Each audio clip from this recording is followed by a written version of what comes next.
17h à Yaoundé, mesdames, messieurs, bonsoir. C'est un plaisir immense de vous retrouver pour une autre séquence de votre quotidienne, le grand soir. Le grand soir, comme de coutume, peut-on dire, au cœur de l'actualité nous sommes, puisque nous plongeons pieds et poings liés sur l'actualité inhérente au poste de vice-président au Cameroun, avec ces interrogations sur le timing de la nomination. Ce soir, on s'interroge, est-ce que cette nomination pourrait intervenir avant le 20 mai, grand moment dans la vie institutionnelle du Cameroun, puisque c'est le jour de célébration de l'unité nationale. Nous prenons pour prétexte et pour curseur, nous mettons le curseur au 14 avril 2026, date de la promulgation par le chef de l'État, promulgation qui met véritablement en scène ce vice-président-là. Et ce soir, on va essayer de lire entre les lignes. Y a-t-il des signes avant-coureurs qui pourraient nous permettre d'aller dans ce sens-là, dans le sens d'une nomination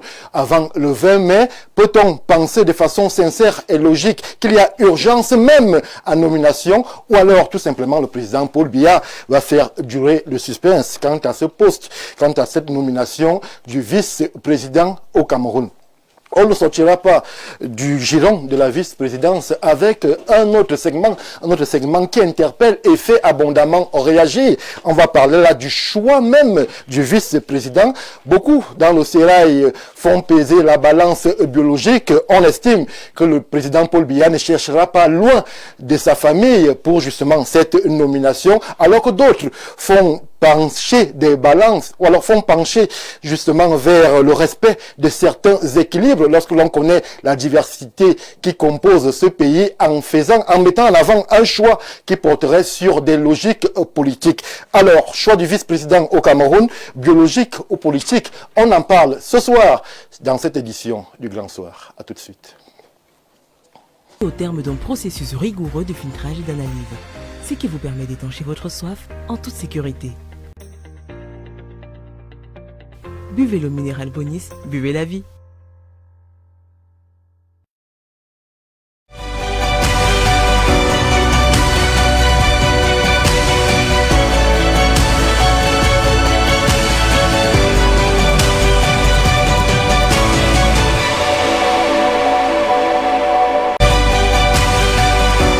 Beaucoup de joie sur le plateau du Grand Soir. Mais avant le déroulé de toutes ces thématiques prévues à l'ordre du soir, nous allons donner d'abord la parole à notre partenaire Plan de Vie. Le Makouma est déjà en place dans ce studio pour très certainement de très bonnes nouvelles encore. Bonsoir le Makouma. Bonsoir, merci encore de l'amitié que tu me fais cet après-midi en m'invitant sur ton magnifique panel riche en émotions pour parler de santé, parce qu'il faudrait le dire, s'il n'y a pas santé, forcément tes invités ne peuvent pas être là. Tout à fait. C'est pourquoi nous sommes là toujours pour promouvoir la santé. Nous faisons la promotion de la santé à base des plantes médicinales, d'où Plantes de Vie s'exerce au quotidien à parler de santé de manière graduelle, de manière constante et tous les jours.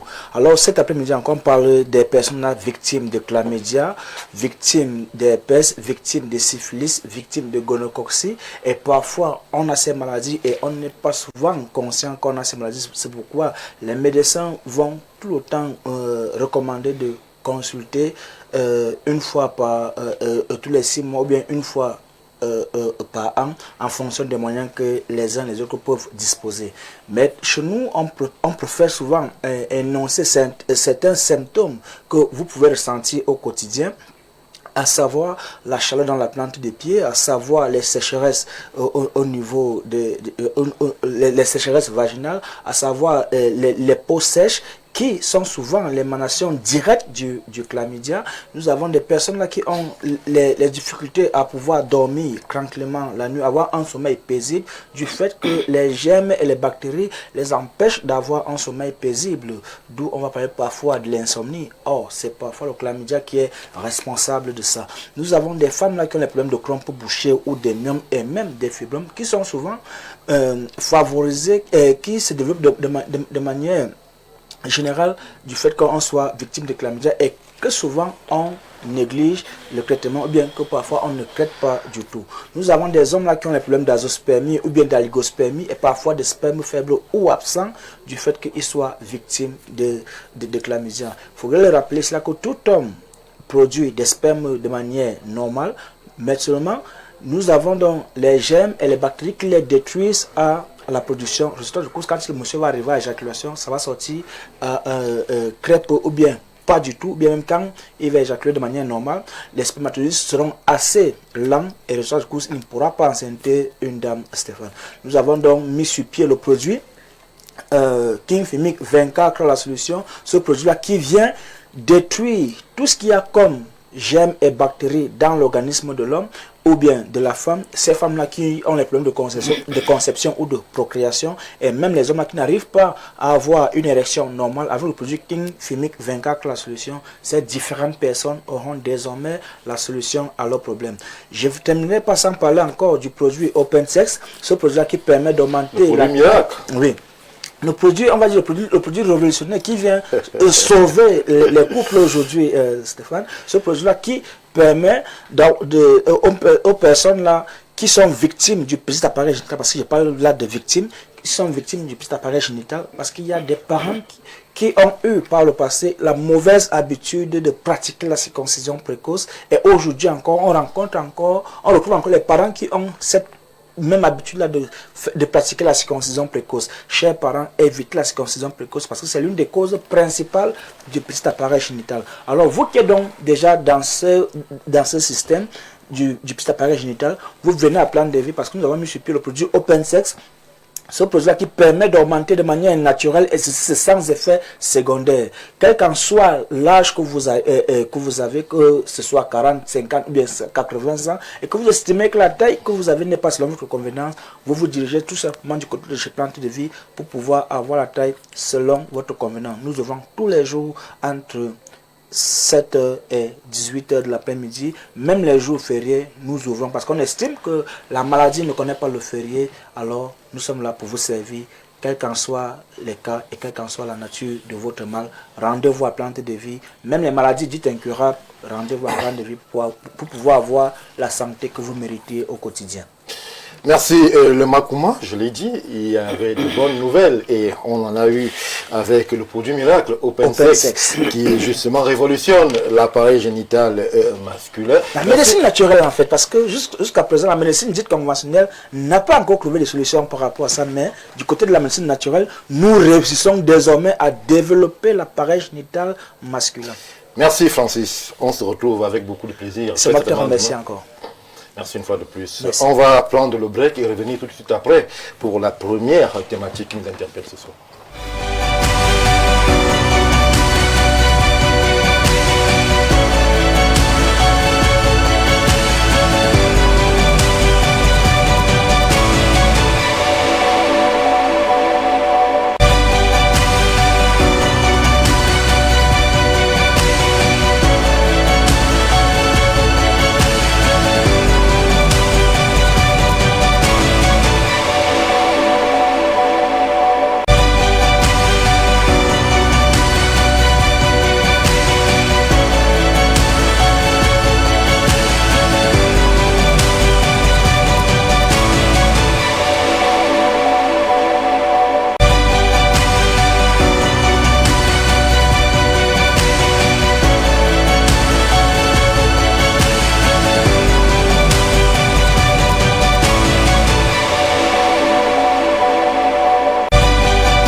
Retour sur le plateau du Grand Soir, je l'ai dit, nous évoquons le poste de vice-président, la vice-présidence en long et en large ce soir. Et pour ce faire, elles sont aussi déjà en plateau avec nous. La toute première personne, que dis-je, personnalité qui nous accompagnera tout au long de cette super production, c'est Madame Jeanne Abega. Elle est femme politique connue et reconnue sur l'espace politique au Cameroun. Bonsoir Madame et bienvenue. Bonsoir Stéphane. Bonsoir à des millions de téléspectateurs de Info TV. Bonsoir au DG de Info TV, sans oublier les populations de Nkole Basimbi. C'est où? À ça. chez les Manguissa. Bonsoir donc à toutes les populations de ça. L'exercice de présentation de panélistes se poursuit avec une autre dame, honneur aux dames sur ce plateau. Madame Fadimatou Mimche Bengono est parmi nous. Vous savez qu'elle aime bien présenter et mettre en avant sa casquette honneur aux femmes du RDPC. Bonsoir madame. Bonsoir monsieur Stéphane Bargar, bonsoir à madame Arbega. Bonsoir aux copanélistes, bonsoir que vous allez présenter tout à l'heure. Oui. Bonsoir aux millions de téléspectateurs qui nous font l'honneur de nous regarder ce soir.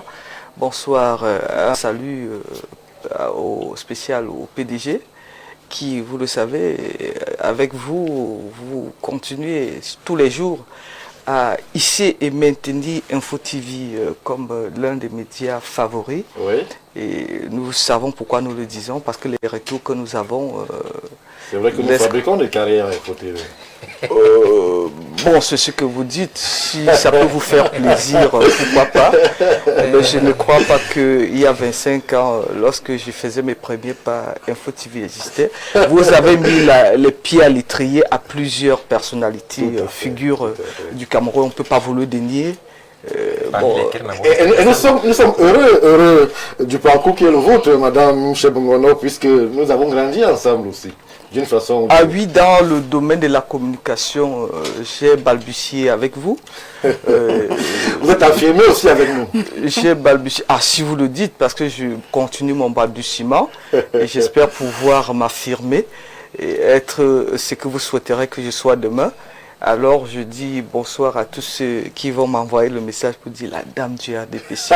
J'aime bien ces messages. Vous savez ce qui vous attend. Merci une fois de plus, Madame Mimche Bongono, d'être présente en ces lieux. Autre panéliste qui nous accompagnera durant ces presque 1h52 et direct sur Info TV, El Hadj Ibrahim Maïriga, c'est un observateur attentif de l'espace politique au Cameroun. Nous lui disons bonsoir et bienvenue.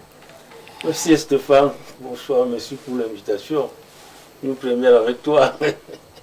Sinon, Info TV, c'est notre maison. Nous apprécions ce que vous faites comme travail. Édifier la parole est libre, mais responsable à Info TV. Tout à fait. Là, c'est vrai. Nous avons un espace de liberté là pour nous exprimer, comme tu l'as dit. Nous sommes aujourd'hui observateurs, nous avons été en activité très chaude. Ce que tu ne sais pas, je fais partie du RDPC. Oui. Moi que je me suis mis à retrait pour juste avoir ma liberté de parole. La liberté de ton. De ton et de parole. Je le dis, je dis ce que je pense, sans heurter, sans faire plaisir ou nuire aux personnes. La discipline du parti ne vous fait pas peur? Non, c'est pour ça que je te dis, je me suis mis là de côté là pour être libre. Ah, de côté? Libre de penser. Je ne voudrais pas... Tout ce qui se passe aujourd'hui, les gens disent des choses pour plaire aux personnes. Vous ne voulez pas plaire? Pour ensemble. Non. Je vois le Cameroun au-dessus de tout. Merci. Merci El Hadj Ibrahim pour justement cette liberté de ton que vous allez une fois de plus décliner en ces lieux. Autre acteur, lui, justement du monde syndical qui va nous accompagner ce soir, Michel Gabriel Chougem. La casquette d'enseignant est aussi la sienne. Nous lui disons bonsoir mais surtout bienvenue. Bonsoir, merci pour l'invitation. Bonsoir à tous mes co-panélistes. J'ai été très intéressé par, n'est-ce pas, l'introduction de ma sœur Fadima tout près de moi, qui a parlé, n'est-ce pas, de ce que Info TV fait en matière de promotion, n'est-ce pas, des carrières sur cette période. J'en suis l'un des bénéficiaires. Non seulement par Stéphane Bargar, mais par beaucoup, n'est-ce pas, de vos dévanciers. On vous envoie la facture. Pas de problème. Encore que je ne voudrais pas trahir quelque chose en disant que, n'est-ce pas, le PDG, M. Dieudonné, oui. Il m'a fait, n'est-ce pas, des... Bon, ça va. Merci à vous. Si c'est l'argent, il faudra pas... Merci Michel Gabriel pour la présence en ces lieux. Autre acteur, ce sera le dernier, quasiment le Benjamin du plateau, Monsieur Anissé Noah. Il est enseignant, il est aussi un tout petit peu dans la posture d'observateur, analyste, bien que certains et de nombreux téléspectateurs l'aient connu justement lorsqu'il était question de OTS au Cameroun dans le monde enseignant. Bonsoir et bienvenue. Bonsoir Stéphane, bonsoir à mes compagnons. Je suis tout aise lorsque nous nous retrouvons dans le cadre des échanges comme c'est le cas ce soir. Je ne vais pas oublier de dire bonsoir à tous ceux qui nous font l'honneur et le plaisir de nous regarder à la maison. Bonsoir également au top management qui fait l'effort, malgré le contexte actuel, de maintenir haut le flambeau d'Info TV. Donc bonsoir à tous. Merci Anissé pour justement la présence à ces lieux. Une fois l'exercice dédié aux présentations achevé, tout de suite on va se plonger pieds et poings liés dans la première thématique qui nous amène vers la nomination du vice-président. On va mettre le curseur avant le 20 mai. Je commence avec vous, Madame Abega. Alors, lorsque vous observez justement la température, lorsque vous percevez la température politique avec quelques éléments de langage qui nous sont parvenus lors du déploiement durant la visite de sa sainteté au Cameroun, le pape Léon XIV. Est-ce que vous dites qu'il y aurait urgence à aller vers une nomination, parce que certains ont mis en avant qu'il y ait quelques signes et quelques contraintes protocolaires qui n'ont pas été respectées? Bon, je dirais que la chose étant actée par les parlementaires qui ont n'est-ce pas, adopté la loi créant le poste de vice-président. Le pays tout entier est en attente de nomination puisque c'est l'une des prérogatives du chef de l'État désormais. Il devra nommer un vice-président. Mais ce qui nous intéresse, enfin particulièrement moi, ce qui m'intéresse beaucoup plus, c'est le profil de ce vice-président. Oui. Le profil, bon, chacun analyse à sa façon. Hein.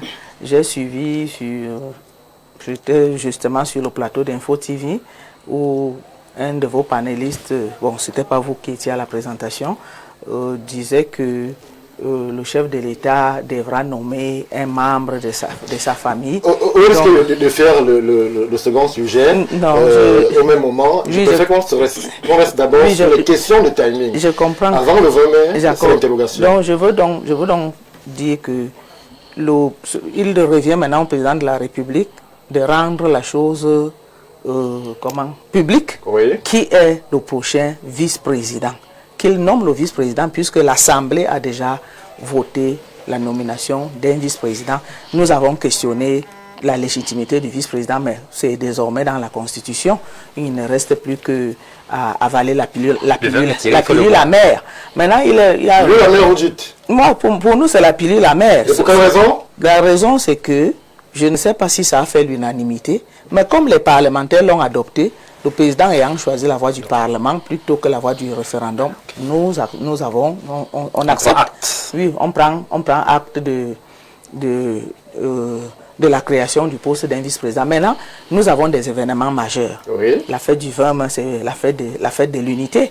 Ça devra être une occasion solennelle pour l'entrée fracassante, je dirais, du vice-président dans sa posture de vice-président. Puisque je parle de fracassant parce que c'est une bonne occasion pour présenter le vice-président aux Camerounais et au monde entier qui va observer la fête nationale du Cameroun. Donc c'est le calendrier du chef de l'État nous intéresse. Et puis la décision nous intéresse, donc tout le monde sera scotché désormais au journal de 17h pour connaître qui sera le vice-président du Cameroun. Merci Madame Abega. Michel Gabriel Chougem. Alors aujourd'hui le débat n'est plus sur la légitimité ou la légalité. La loi est validée, promulguée. Il y aura un vice-président au Cameroun. Mais la question, avant tout débat au fond qu'on se pose, c'est est-ce qu'il y a urgence de nomination d'un vice-président? Lorsque vous observez le déploiement, le jeu des acteurs, les quelques querelles en sourdine que l'on peut observer et pressentir ici et là, est-ce qu'il y a urgence de clarification sur justement la succession, entre guillemets? Je répondrai rapidement par l'affirmative. Il y a urgence. Au Cameroun, tout est urgent. Au Cameroun, tout est urgent compte tenu, n'est-ce pas, de la précarité dans laquelle vivent les Camerounais. D'abord, il y a 4 crises majeures au Cameroun qu'il faut résoudre. 4 crises majeures. Il y a d'abord la crise économique. Oui. Il y a la crise anglophone. Il y a la crise, n'est-ce pas, liée à la gouvernance. Et enfin, la crise liée, n'est-ce pas, à la succession à la magistrature suprême. Alors, restons sur celle liée à la magistrature suprême. Oui. Si on valide le terme crise, parce que, bon, il y a des lois qui sont là et qu'on devrait tout de suite appliquer. Alors, Comment est-ce que vous l'apercevez dans cette situation? Mais les élections présidentielles ont eu lieu depuis le 12 octobre 2025. Ça fait déjà des mois et des mois. Oui. En principe, quand les élections présidentielles se terminent, il faut maximum 1-2 semaines pour nommer un nouveau gouvernement. Ce qui n'est pas le cas depuis déjà des mois, 3 mois, 4 mois, peut-être déjà 6 mois. Oui. On attend, il faut le faire. Et il faudrait également... Nous savons qu'au Cameroun, on ne tient plus le conseil des ministres, encore moins le conseil supérieur de la magistrature. C'est devenu, n'est-ce pas, très rare. Il y a autant de sujets pour lesquels il faut la nomination urgente d'un vice-président. Et il y a également... Alors, à ce niveau, Michel Gabriel, vous évoquez des actes républicains, Conseil supérieur de la magistrature, Conseil des ministres, oui. À dire que le président est désormais dans l'incapacité d'assumer ces actes régaliens. C'est flagrant, monsieur le journaliste.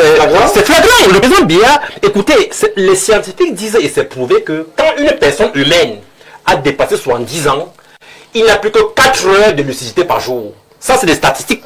Quels scientifiques le disent? Les scientifiques le disent, monsieur. Les médecins chevronnés le disent. Lorsqu'une personne, homme ou femme, blanc ou noir, que tu vives en ville ou que tu vives au village, quand tu as déjà dépassé 70 ans, oui. Tu n'as plus que 4 heures de lucidité par jour.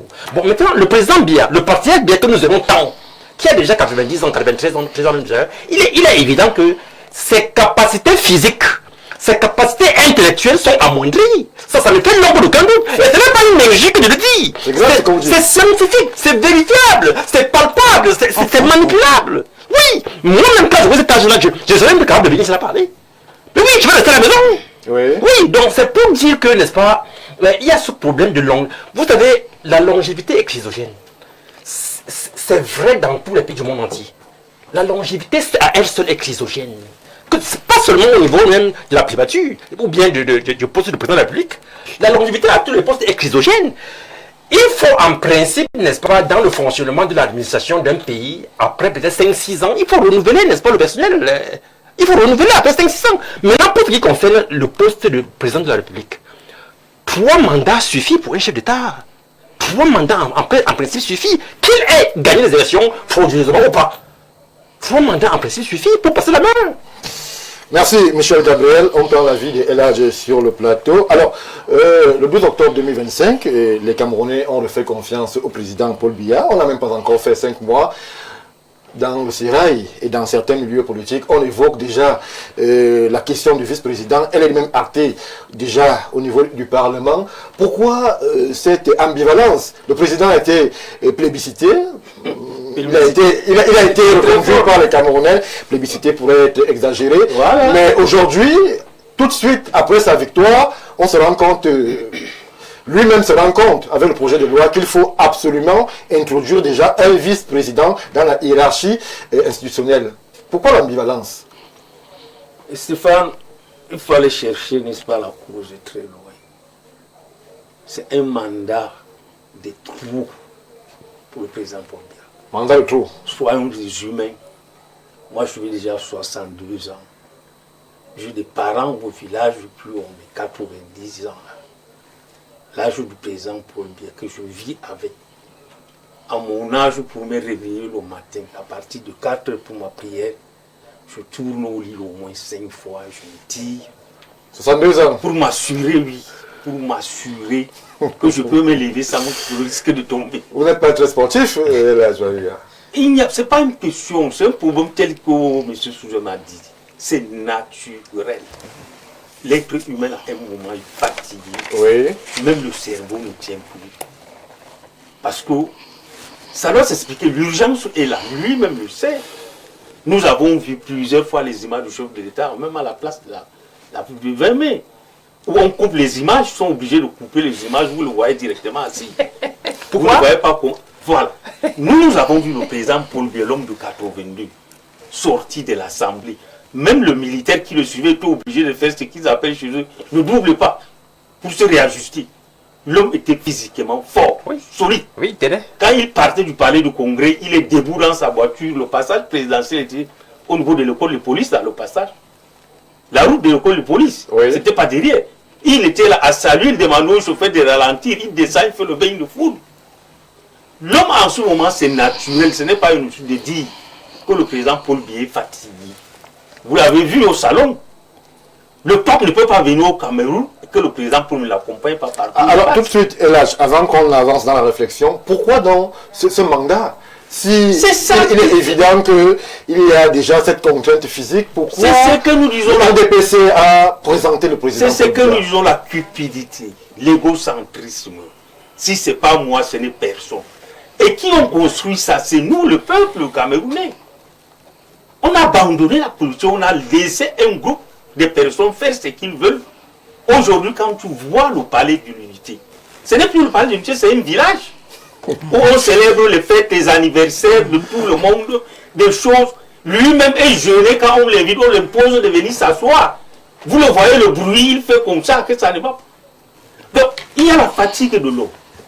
Et l'urgence est là parce que bientôt, c'est le 20 mai. Oui. Et des deux, le Cameroun, tout a ralenti. Il sait, depuis combien de temps le président Paul Biya ne sort pas. Donc, il a besoin de quelqu'un qui doit venir, c'est-à-dire faire le job à sa place. Automatiquement, c'est lui-même le sait, pour qu'il reste tranquille. Mais est-ce qu'il a fallu qu'il reste là au palais? Il fallait qu'il rentre en Boumeka, là où il a l'espace, l'aventure, tous les pays bien, qu'il reste là. Comme lui l'avait dit. À ce niveau, Comme lui l'avait dit justement dans les élections.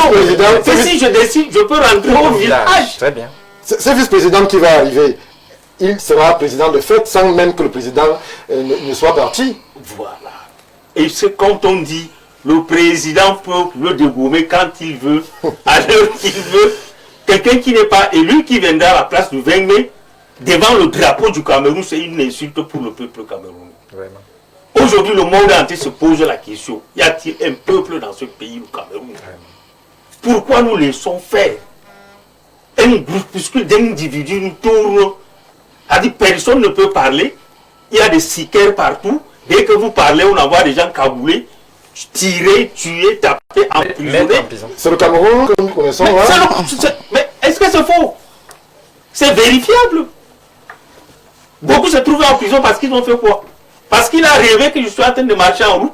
Et comme il y a des espèces de rêves, les Bibou Nissak avec le professeur, comment on appelle, Foguet, qui sont en prison, qu'est-ce qu'ils ont fait? Parfait, vous. Tous les jeunes du MLC qui sont en prison, qu'est-ce qu'ils ont fait? Quand on dit qu'il y a des prisonniers politiques au Cameroun, les gens contestent, non. La parole, c'est quand on fait comme ça, là. Mais dès que tu sors l'espace, tu n'es pas sûr de la personne qui... Vous avez appris l'arrestation de... Comment on appelle de l'individu qui montrait les images, comment on appelle, des poubelles à Douala. Il a été pourchassé par un policier, ils l'ont ramassé comme un vulgaire bandit. Oui. Donc le véritable problème, le Cameroun a besoin d'un nom.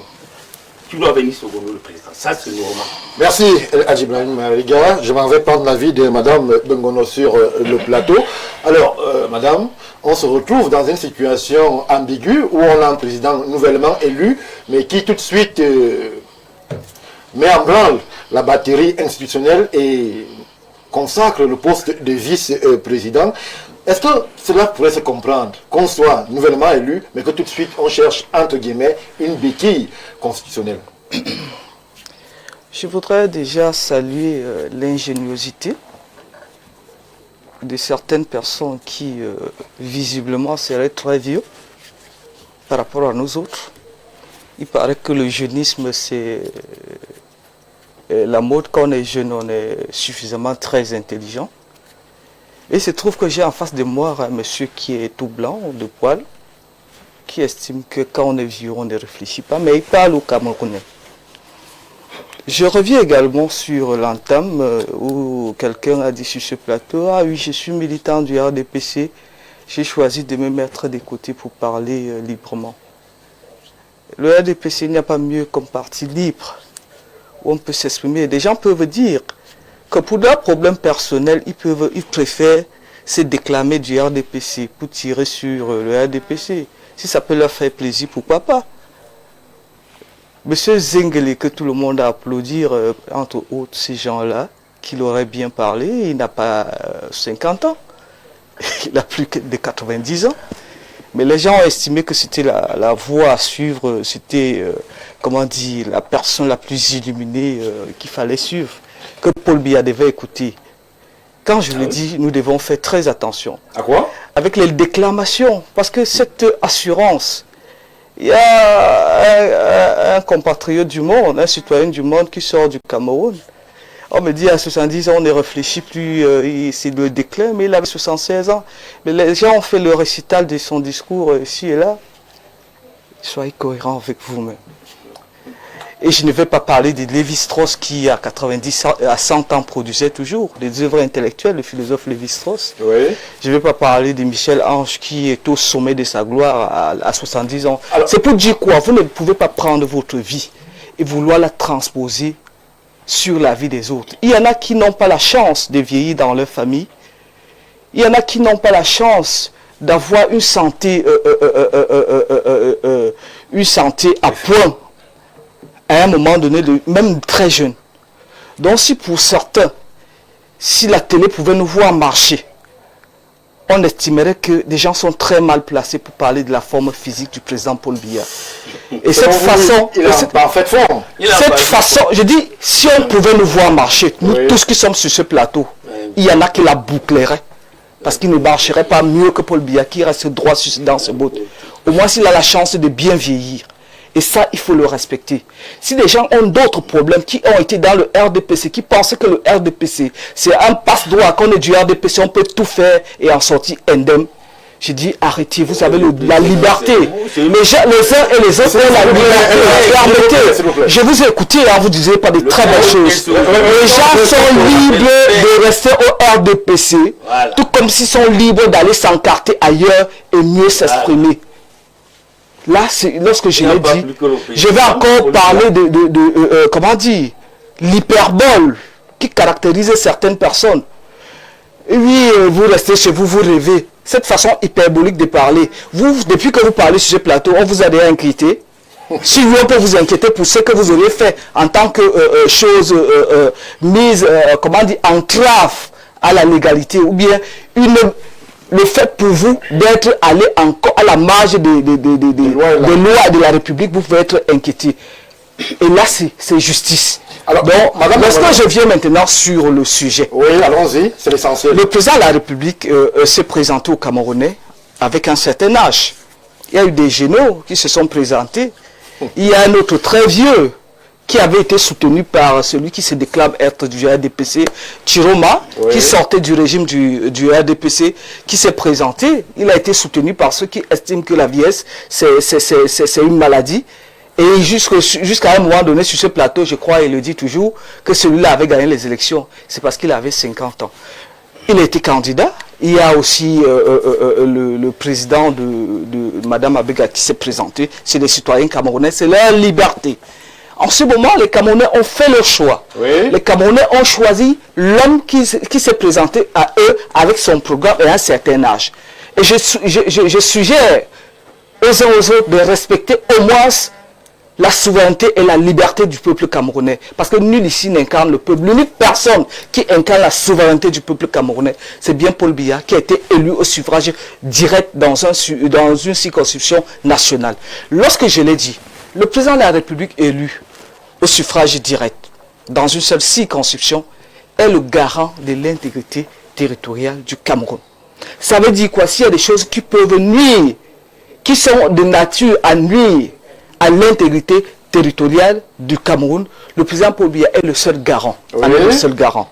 Le président Paul Biya, lui seul, fixe, parce qu'il a été élu, il fixe les politiques de la nation. Et là, à partir du moment où il fixe les politiques de la nation, il a ses droits de nommer ou de ne pas nommer. 5 mois après, c'est rend compte qu'il lui faut un vice-président. Lorsque vous avez... Je crois que vous êtes journaliste et j'ai l'impression que les journalistes sont souvent très intelligents. Les journalistes sont très intelligents, ils se seraient appuyés sur la dorsale discours du 6 novembre où le président annonçait des grandes réformes.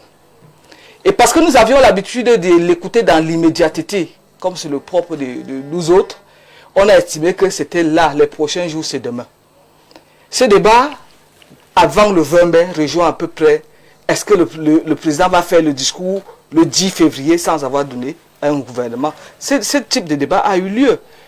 Il vous a démontré qu'il a eu le mandat du peuple camerounais, il sait où il veut l'amener.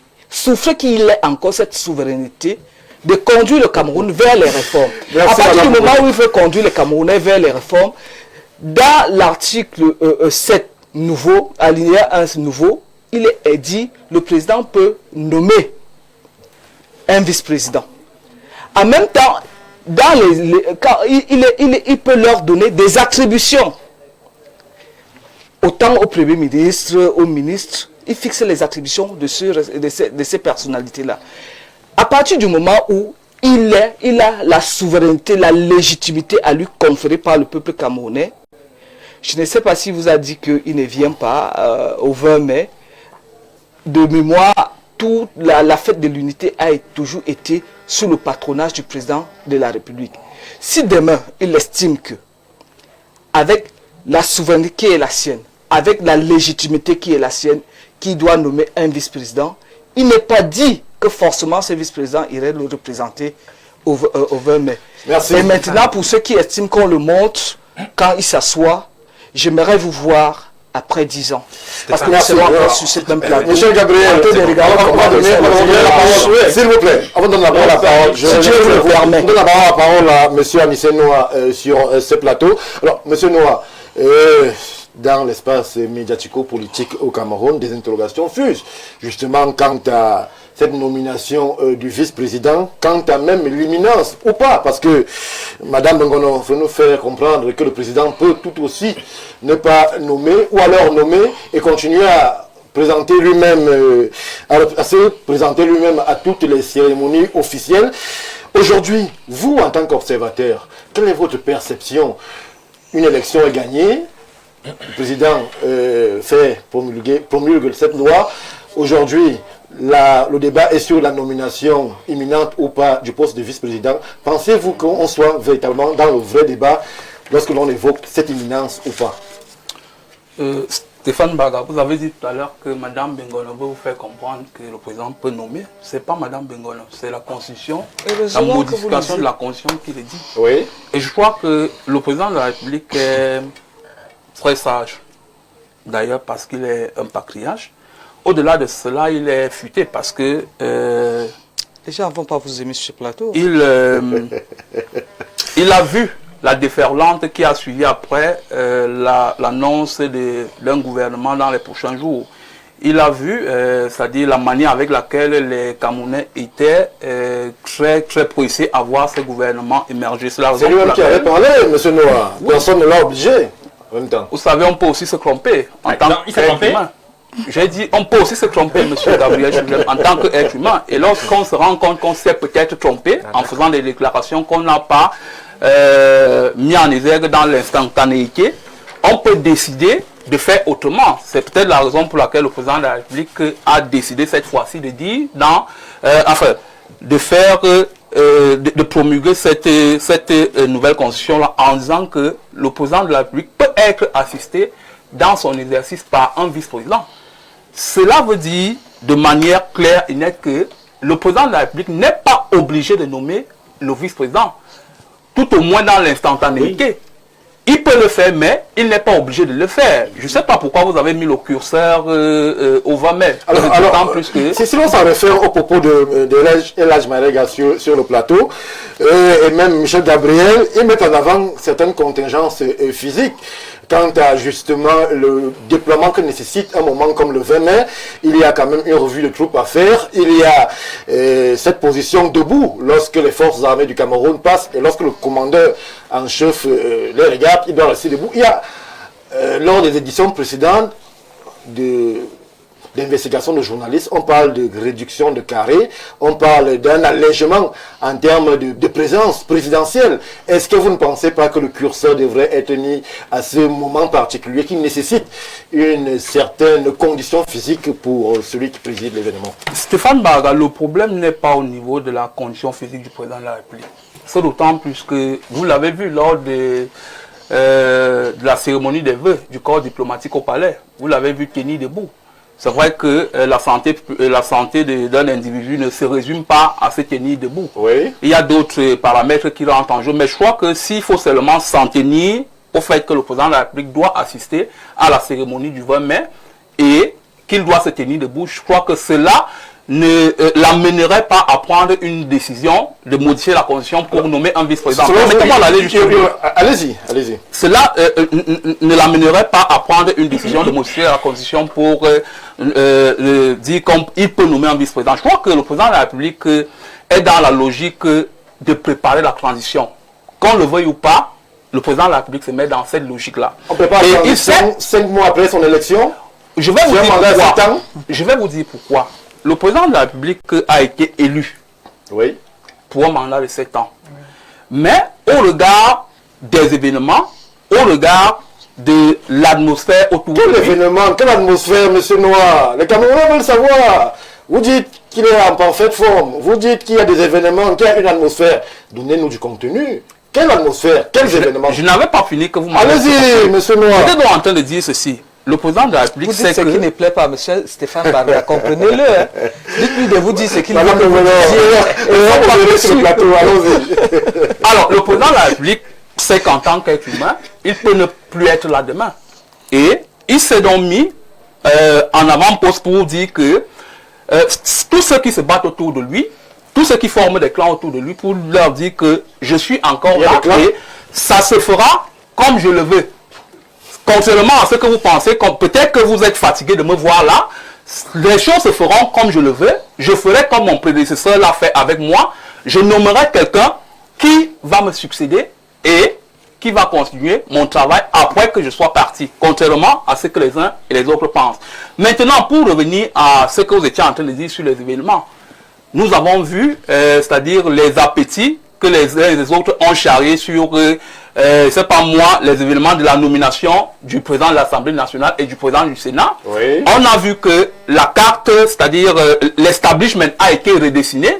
Le Sénat qui était à l'ouest est parti dans le Grand Nord. L'Assemblée nationale qui était dans le Grand Nord est partie à l'ouest. On se dit donc que l'architecture gouvernementale peut être revue.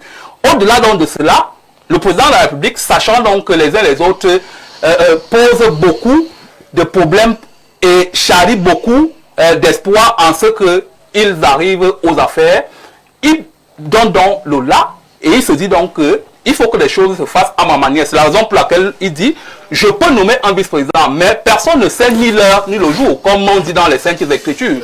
C'est une manière de dire aux Camerounais, les choses se passeront comme je le veux. Contrairement à ce que vous avez dit, j'ai dit je vais nommer un gouvernement. Alors vous avez demandé le gouvernement, mais ça se fait comme à ma manière et en temps. J'ai dit je vais nommer un gouvernement, je ne l'ai pas nommé, vous avez insisté, je vous ai amené vers le vice-président, et même pour le vice-président, ce sera quand je voudrais.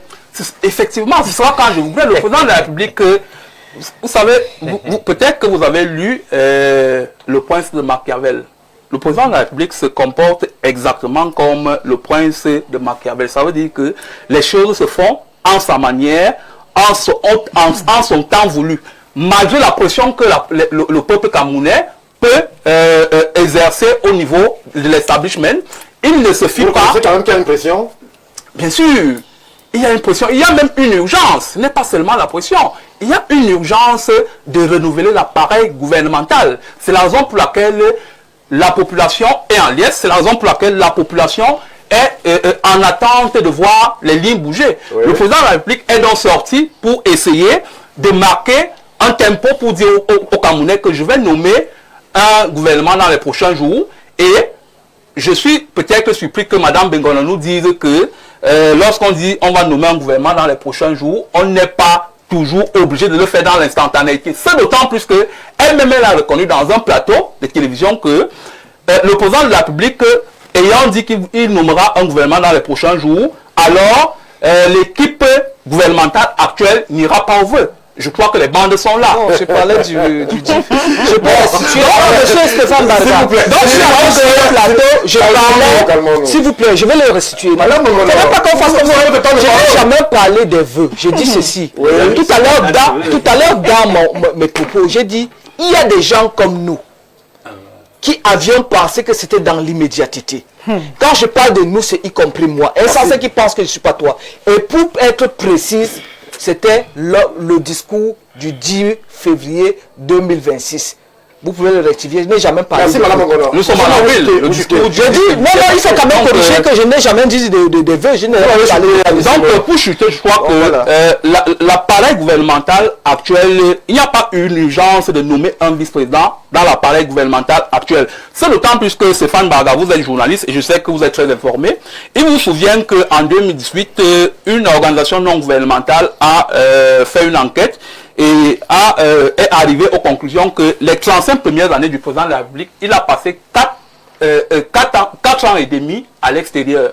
Je crois que si le président de la République se souciait d'être assisté, c'est pas moi, dans ses prérogatives, il nommerait, il allait modifier la condition, c'est d'autant plus qu'il a fait en 2009, il allait modifier la condition en 2008, tant pour moi, il allait modifier la condition en ce moment-là et se dire, bon, puisque je suis pratiquement tout le temps à l'extérieur, il faut que je nomme quelqu'un qui va m'assister dans mes prérogatives, il faut que je nomme quelqu'un qui va me permettre, qui va permettre à ce que les Camerounais ne se ressentent pas mon vide. Donc, je crois que lorsque le président de la République prend aujourd'hui sur lui de dire qu'il peut nommer un vice-président, c'est pour préparer déjà sa transition. Merci, merci Anissé Noa. Madame Abega, alors on a justement, on ne va pas dire flou artistique, mais on a des incertitudes sur plusieurs axes que propose le numéro 1 camerounais. On a ce gouvernement annoncé, mais qui peine à arriver.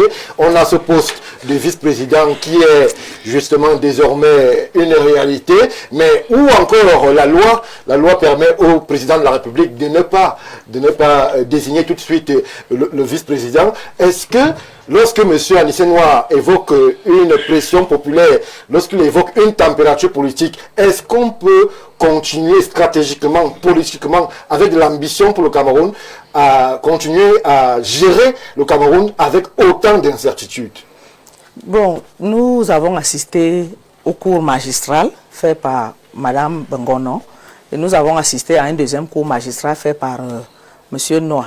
Donc, nous avons, bon, particulièrement, moi j'ai retenu beaucoup de choses. Selon Mme Bongono, on ne devrait pas parler de l'état physique du président de la République, ni du timing du président de la République. Je vous dirais que non, nous devons parler de ça, parce que ça concerne les Camerounais. Enlevez la pourpre dans vos yeux.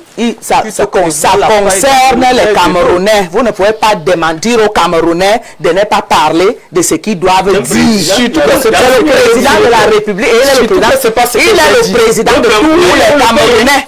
Et puis, je vais dire à ceci. Lorsque monsieur Noa dit que le président n'est pas obligé de nommer l'office président. C'est la Constitution qui le dit, madame. C'est mon temps de parole. Oui, il dit le président n'est pas obligé de nommer, mais il était obligé de faire modifier la Constitution. Il peut, madame. Non, monsieur, vous allez écouter. Donc vous dites le président n'est pas obligé de nommer, mais il est obligé de manipuler la Constitution. Vous avez évoqué 2008, vous avez évoqué 96, maintenant c'est 2026. Donc le président de la République, lui, il est le faiseur de la Constitution, taillé à ses mesures. Que, bon, si je leur dis ceci, bon, ils vont marcher. Si je dis à gauche, tout le monde va à gauche. Si je dis à droite, tout le monde va à droite. Et Mme Bongono est venue vous dire que personne ne doit broncher. Nous devons faire comme on a dit. Non, nous sommes au Cameroun et si nous sommes en démocratie et il y a la liberté d'expression, tout le monde est libre de s'exprimer. Tout le monde est libre de s'exprimer. Nous sommes dans le cas d'espèce en ce qui concerne le président de la République. Pas les candidats à une élection présidentielle. L'élection présidentielle est derrière nous. Nous parlons du président de la République et nous parlons de la Constitution de la République. Je veux dire ceci. Les Camerounais doivent s'interroger sur la nomination du président. C'est vrai qu'ils ont expressément mis « il peut nommer ». Ça veut dire qu'il peut nommer comme il peut ne pas nommer. Donc, il n'y a pas... C'est une certitude-là, s'il vous plaît. L'incertitude symbolise... Elle est voulue ou bien elle est créée? L'incertitude symbolise la manipulation. La manipulation dont est victime le peuple camerounais. Le peuple est manipulé des mèches avec un parlement. Avec un parlement illégitime. Un parlement dont les Camerounais en lequel les Camerounais ne se reconnaissent plus. Puisque les Camerounais ayant rendez-vous avec les urnes pour voter les parlementaires tous les 5 ans, on se retrouve avec les parlementaires qui vont bientôt atteindre 7 ans. Donc à la dimension du mandat du président de la République. Oui. Donc cette manipulation-là, la force de manipuler les Camerounais, vous ne pouvez pas interdire aux Camerounais de manipuler, de parler de ce qu'ils voient, ou alors de s'adresser au Pour vous, il y a public. des raisons de s'inquiéter, ou alors tout simplement il y a prévention de la part du président qui peut-être comme le laboureur essaie de mettre si c'est la sur prévention, pied si c'est les choses. la prévention, c'est quoi? La prévention, c'est pour tailler à ces mesures ce qui va sécuriser son entourage et peut-être les biens de son entourage. Ce n'est pas parce que le peuple camerounais crie ou bien parce que le peuple camerounais a des problèmes. Le peuple camerounais aura toujours des problèmes, mais s'il faut seulement modifier la constitution pour organiser ce qui va arranger l'entourage du chef de l'État, mais il y a problème. Tous les Camerounais sont concernés lorsqu'il faut manipuler une constitution et lorsqu'il faut aller manipuler une constitution avec un sujet aussi sensible au Parlement. Sous prétexte toujours, après une manipulation, qu'il peut convoquer le Parlement ou alors il peut convoquer un référendum. Donc, il choisit la voie du Parlement parce que les parlementaires lui sont acquis. Ils lui sont acquis. Oui, les parlementaires lui sont acquis. Donc, le peuple subit. Nous subissons. Le peuple subit et on est face à une problématique. Oui. Est-ce qu'il va nommer? Ou alors est-ce qu'il ne va pas nommer? Dans la logique des choses, il y a eu une élection présidentielle en 2018. Oui. En 2018, ils ont passé 7 ans sans nomination, sans changer le gouvernement. Ça veut dire que le gouvernement, il peut faire à sa guise, chacun a organisé son empire dans l'administration à lui confier. C'est devenu des empires, au point où briser ces murailles-là devient compliqué.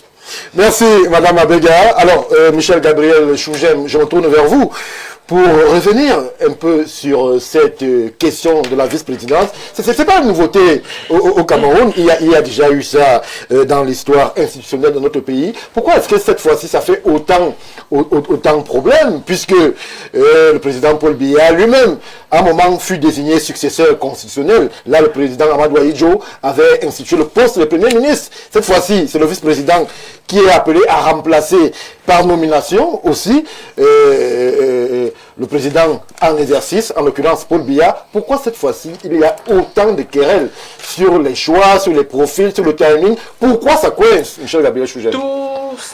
Tout, n'est-ce pas, tout ce cafouillage n'aurait jamais dû avoir lieu. Il n'y aurait jamais dû, n'est-ce pas, autant de cafouillage, autant d'interrogations, autant d'incertitudes, si ce qui s'est passé à l'Assemblée nationale avait eu lieu avant les élections présidentielles d'octobre 2018. Ça devait même être légal.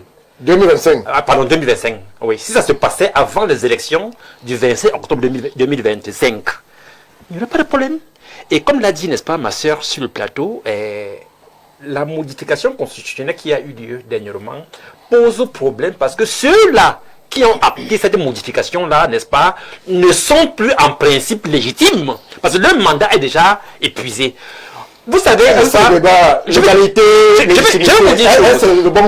vous dire une chose, Stéphane Baga. Il y a ce que le président Biya va laisser à la postérité comme héritage, n'est-ce pas, c'est cette capacité à manipuler les institutions à sa guise. Est-ce qu'il est dans la loi? Ce qui n'est pas une bonne chose. Il est dans la loi. Écoutez. Il est toujours dans la loi. Lorsqu'il y a ces révisions, ces réformes constitutionnelles. Je vais plutôt vous dire qu'il a cette manière, n'est-ce pas, il a cette aisance à manipuler la loi pour être dans la loi. Vous voyez, c'est ça le problème. Qu'est-ce que ça veut dire? C'est ça.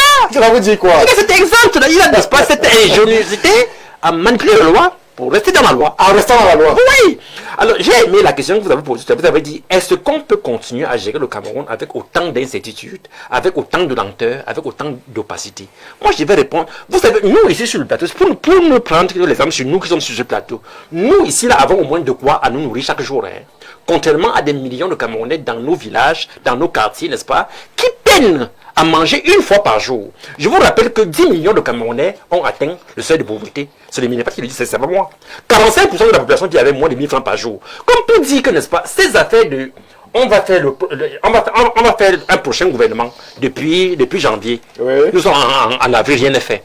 On va maintenant nommer un vice-président. Est-ce que ce sera le 20 mai? Est-ce que ce sera en novembre? Est-ce que ce sera en 2020? De nombreuses incertitudes. Ce n'est pas bien. Ça veut dire qu'on ne tient pas compte, n'est-ce pas, de la souffrance dans laquelle vivent nos compatriotes.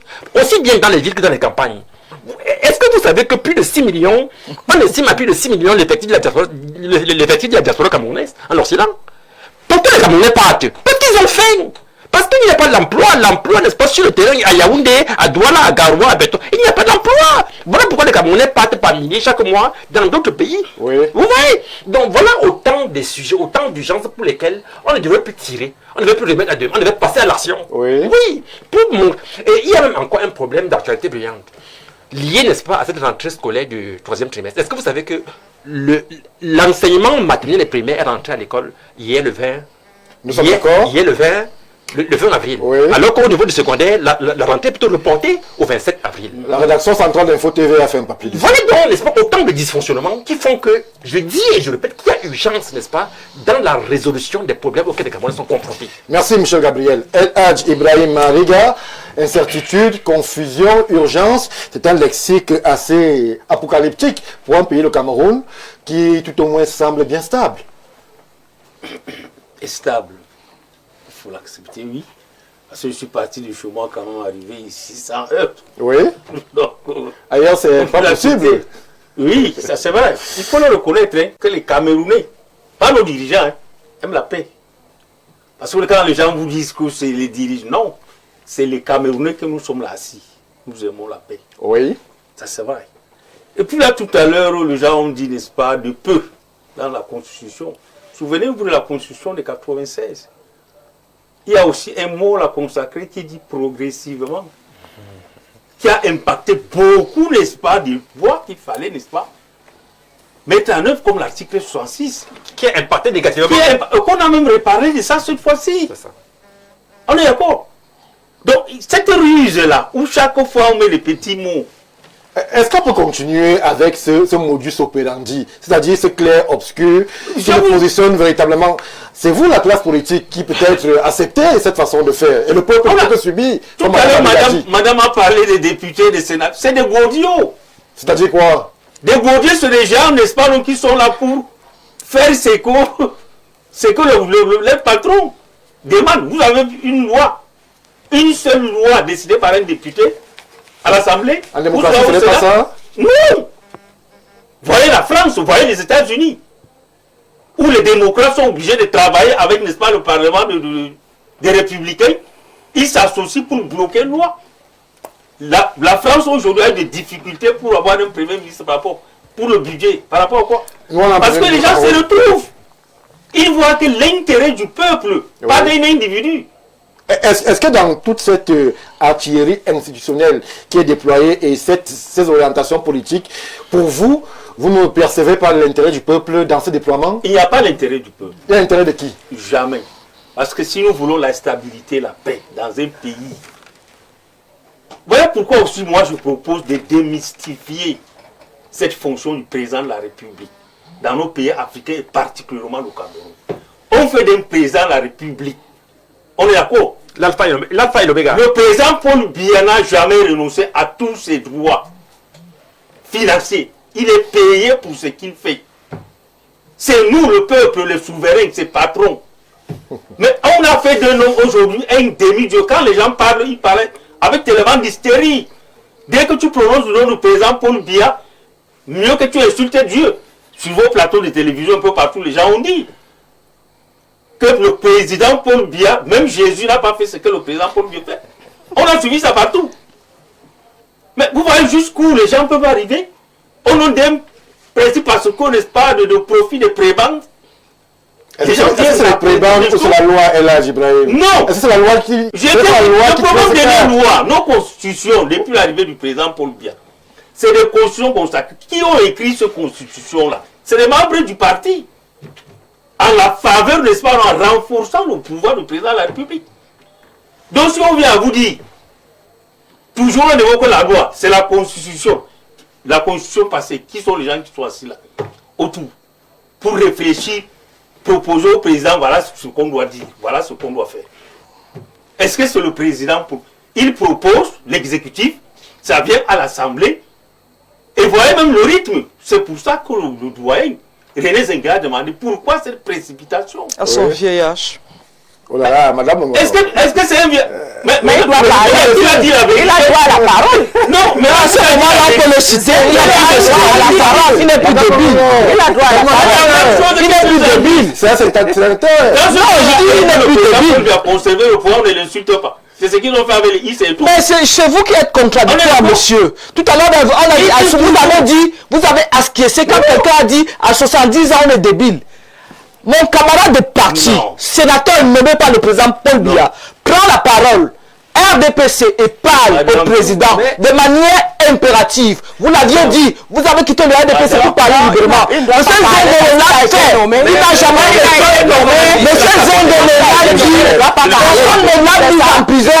Il n'a pas été démissionné du RDPC. C'est pour vous dire que vous êtes dans la démagogie. Dites que votre problème est ailleurs, monsieur. Je peux vous comprendre. Vous parlez de président. Tu deviens hystérique. Non. Oui. Parlez pour vous. Vous voulez qu'on vous dise la vérité sur ce plateau. C'est pas une histoire de parti du Paul Biya. Et vous, je peux l'être, monsieur. C'est mon président de parti. Si vous êtes un cheval de Troie, et vous voulez tromper les Camerounais en leur indiquant que vous avez quitté le parti pour vous être libre, dites-leur pourquoi vous avez choisi d'avoir une telle animosité. Dites pourquoi vous avez une telle animosité. Parce que vous estimez que le RDPC ne vous a pas défendu, quand vous êtes mis en porte-à-faux avec la loi. Merci. Pourquoi vous avez choisi d'avoir une telle animosité? Dites la vérité au peuple camerounais. Merci, madame. Dites ce que vous avez fait. Dites-le. Dites ce que vous avez fait. Regardez les camarades.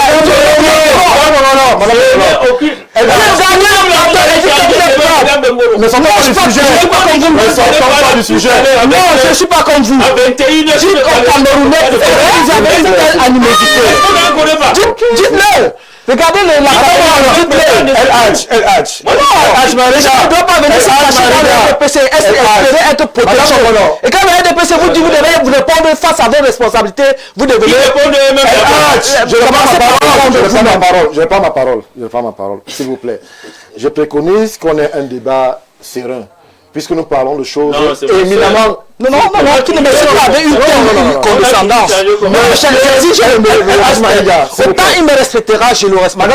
Je voudrais pas me parler avec une condescendance que je ne Nos plateformes explosent. Ça veut dire que les Camerounais sont attentifs à ce qui est dit sur ce plateau. On ne peut pas leur servir un débat de quartier alors qu'ils s'attendent à des réflexions constructives pour la République. Nous sommes sur un plateau sérieux, s'il vous plaît. Et je préconise qu'il y ait échange, qu'il y ait courtoisie et qu'il y ait parole, de façon à ce que les Camerounais puissent retenir quelque chose.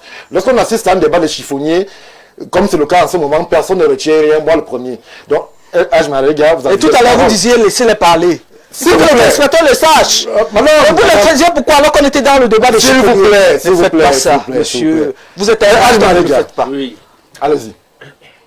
En tout cas, ajouter des disances que le problème du Cameroun, le problème de l'Afrique, c'est de démystifier, c'est là où il m'a compris, cette fonction du président de la République.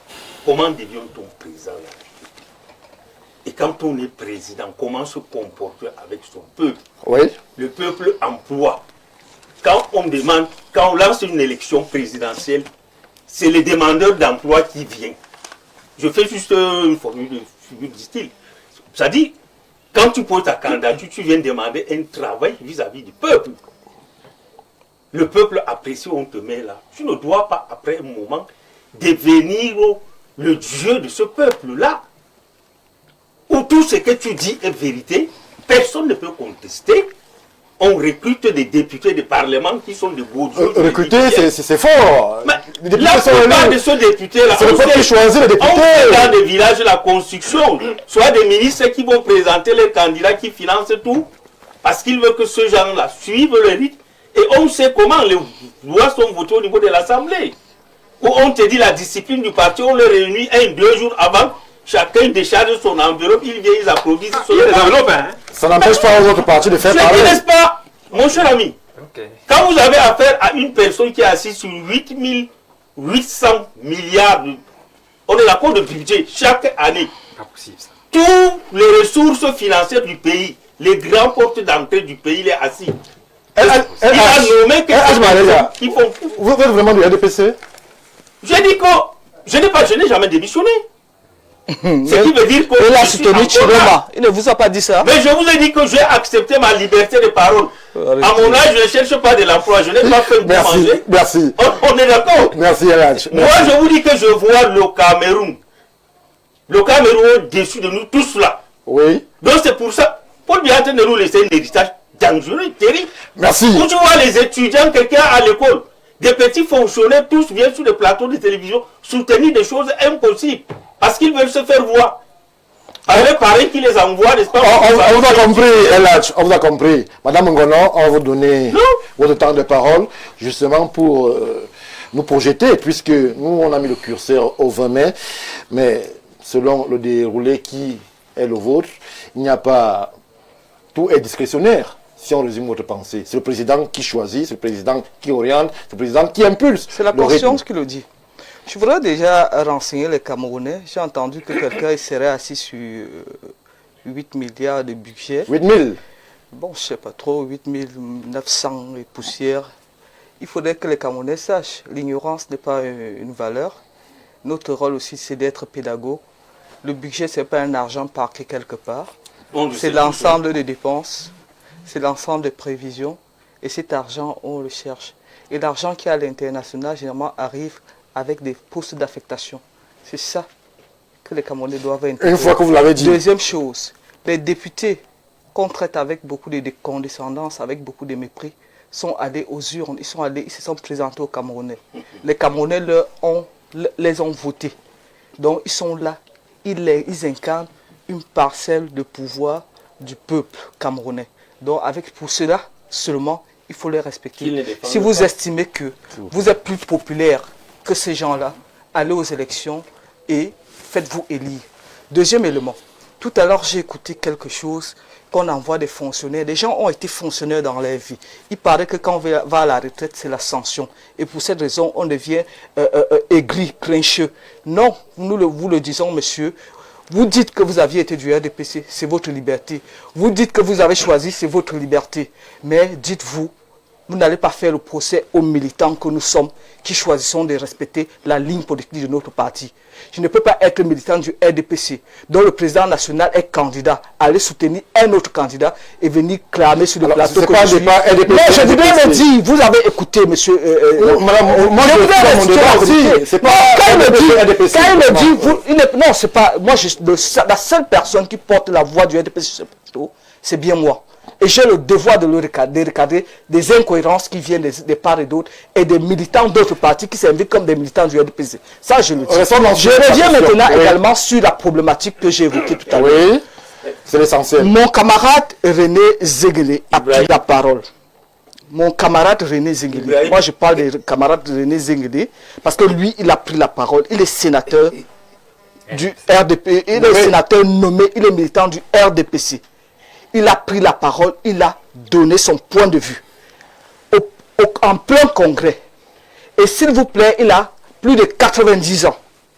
Et on estime que quand quelqu'un a plus de 90 ans, on ne doit même plus l'écouter parce qu'il n'a plus toute sa tête.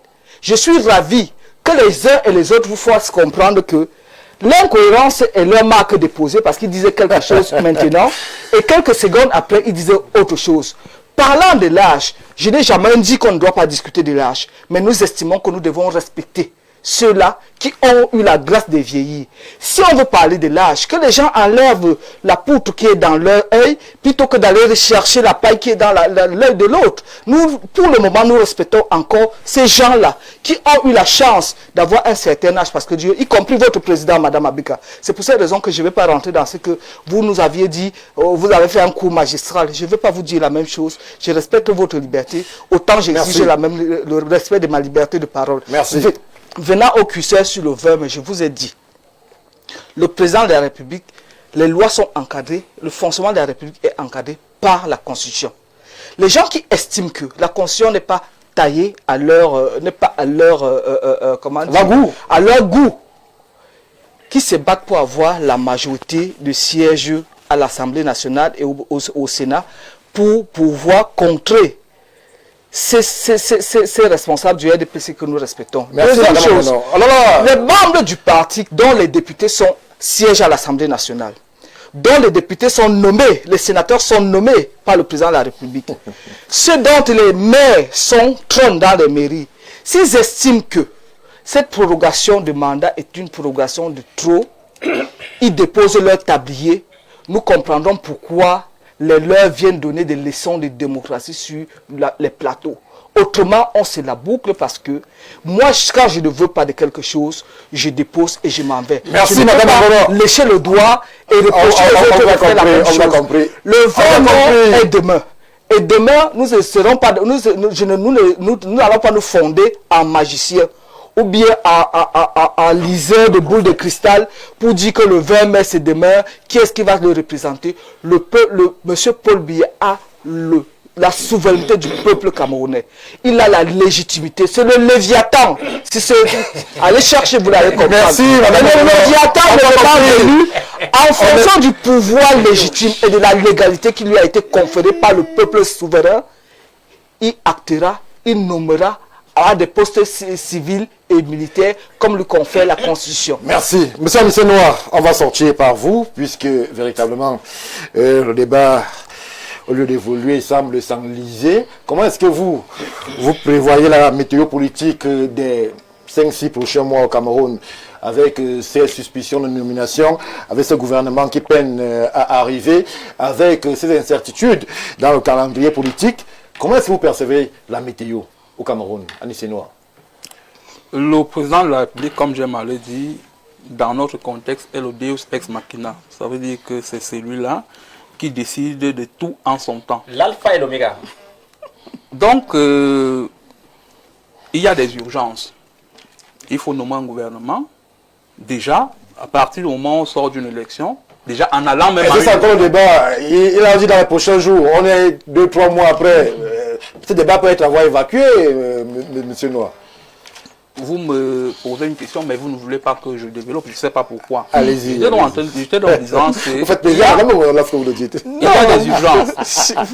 Peut-être pour une fois, les points de vue, nos points de vue se rejoignent. Non. Il y a des urgences. Comme je le disais tantôt, le président de la République a dit qu'il doit nommer un gouvernement. On ne sait pas quand est-ce que ce gouvernement-là va arriver. On peut peut-être se dire que le président de la République a, avec un peu de recul, a vu qu'il faut faire d'une pierre deux coups, c'est-à-dire nommer un vice-président et nommer le gouvernement. On ne sait peut-être pas. Mais toujours est-il que le marasme dans lequel le Cameroun se trouve actuellement nécessite que nous ayons un changement, bien évidemment. Monsieur Gabriel Chougem vous a peint le tableau tout à l'heure et je crois que ce tableau-là est visible par tout le monde. Et je crois que il est nécessaire qu'il y ait un changement d'homme à la tête de certains ministères. Je crois que avec ce changement d'homme-là, certaines choses pourront se décanter de telle manière que les Camerounais ressentent que quelque chose a évolué. Sortant de l'élection présidentielle de 2025, quelque chose a évolué. Mais si nous restons dans la même mouvance d'avant élection présidentielle, je crois que nous sommes dans une situation... Il y a des raisons de s'inquiéter? Il y a des raisons de s'inquiéter. Il y a des raisons de s'inquiéter. Mais comme je le disais tantôt, le président de la République est le point. Ça veut dire qu'il décide de chaque chose en son temps et non au moment où le peuple réclame cela. Au temps marqué. Il décide au temps marqué. Tant qu'il veut. Donc, je crois que le président de la République nommera peut-être un gouvernement dans les prochains 6 mois parce qu'il a dit je nommerai un gouvernement dans les prochains jours. Donc je crois qu'avant peut-être la fin de l'année, ce gouvernement-là pourra arriver pour essayer de décanter des choses. Donc, merci Alissa Noir. S'il vous plaît, on va faire parler quelques Camerounais puisque il risque de nous faire un mauvais procès. Commençons par des choses simples. Bonsoir à vous sur le plateau. Dites à la dame du RDPC que le peuple a donné un mandat de 5 ans aux parlementaires et le président leur a ajouté un an, voire plus. Le peuple ne se reconnaît plus en ses parlementaires. Merci pour la réaction. Il faut signer vos réactions. On aime bien savoir à qui on a affaire. Bonsoir Stéphane. Comme Madame Ngono respecte les invités sur le plateau, les téléspectateurs que nous sommes, ce n'est pas en parlant qu'elle sera nommée ministre. Merci à vous, Étienne Roland des Zéona depuis Kribi, pour la réaction. Bonsoir. La seule raison pour laquelle le président nomme le vice-président, c'est tout simplement parce qu'il est fatigué et se sent incapable de continuer à diriger et la dame sur le plateau le sait très bien. Que cette dame arrête de clash et parle du thème. Merci à vous, Eduardo, depuis PK10. PK10, je crois que c'est à Douala. Bonsoir à vous sur le plateau. Madame Nimche Bongono, très charismatique, très rassurante dans sa prise de parole. Je l'aime bien, mais le peuple souffre. Je ne sais pas si elle le voit. En tout cas, le peuple vous regarde. Bonne émission. Merci pour la contribution. Oh là là. Est-ce que ça va vraiment se faire? Il y en a tellement aujourd'hui. Bonsoir Monsieur Mbarga et chers panélistes. Parlant honnêtement de nomination du vice-président, nous avons un parlement illégitime après 2 renvois des élections, violation délibérée des lois, car le RDPC se sent en danger, voire violation de l'article 113 du Code électoral qui autorise la publication des résultats des élections par chaque bureau de vote après dépouillement des résultats. Cette nomination, malgré la violation, devrait profiter à l'ancien Cameroun occidental. Car échéant, cette nomination est sans objet. Chers panélistes, la femme du RDPC qui parle, le RDPC n'a gagné aucune élection et aujourd'hui les élections sont reportées par peur d'être battues, d'où ce conflit permanent. Merci à vous pour votre contribution. Bonsoir, monsieur le modérateur. Je rappelle à madame Fadimatou, monsieur Paul Biya n'est pas élu par le peuple camerounais, il est nommé par le conseil. Bon, là c'est vous qui le dites. Tous les Camerounais connaissent, non, vraiment, ce type de message. On est quand même sur un plateau sérieux. Bonsoir plateau, le RDP6 que je suis, le vieux RDP6 que je suis est désolé de dire à Madame Bongono que son attitude sur le plateau n'honore pas ses origines. Le pays Bamoun, encore moins notre patrie, avec beaucoup de condescendance, elle tend le doigt à un homme, un patriarche. Quelle honte, quelle horreur. C'est Paul Alain, conseiller municipal. Tu vois comment cet homme respecte aussi le patriarche avec son discours. Bonsoir le panel. Bonjour le plateau. Les adeptes du RDPC me surprennent chaque jour. Quand Mme Ngono qui met en doute l'intelligence du modérateur nous donne le timing du remplacement des ministres décédés ou démissionnaires. Le Cameroun est à refaire et la responsabilité d'arranger les choses incombe à tous les Camerounais. Ce pays n'appartient pas au seul président. Que la dame du RDPC laisse parler les autres, nous l'avons suffisamment écouté. Oh là là. Bonsoir Stéphane Baga, nomination du vice-président avant le 20 mai. Félicitations à madame Nimche sur le plateau. Dans ses avis de convoitise, le Cameroun n'est pas un autre pays. Ceux qui attendent la manifestation de la sagesse d'un vieux sage, le président de la République, dans cet acte de nomination d'un vice-président avec un profil de l'emploi clair, sont plus nombreux que ceux du camp de madame Mongono qui sont incapables de regarder.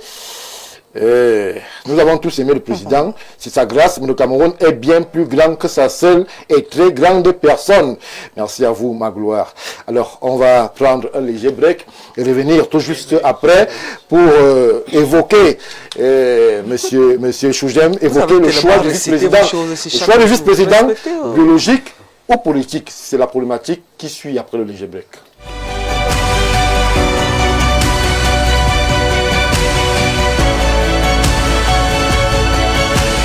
Plateau du grand soir, nous quittons la nomination pour bien autre chose, mais nous restons toujours dans la spirale, la sphère du vice-président, avec cette question qui pourrait s'assimiler à celle du profil. Mais on va justement ouvrir le profil avec une interrogation particulière.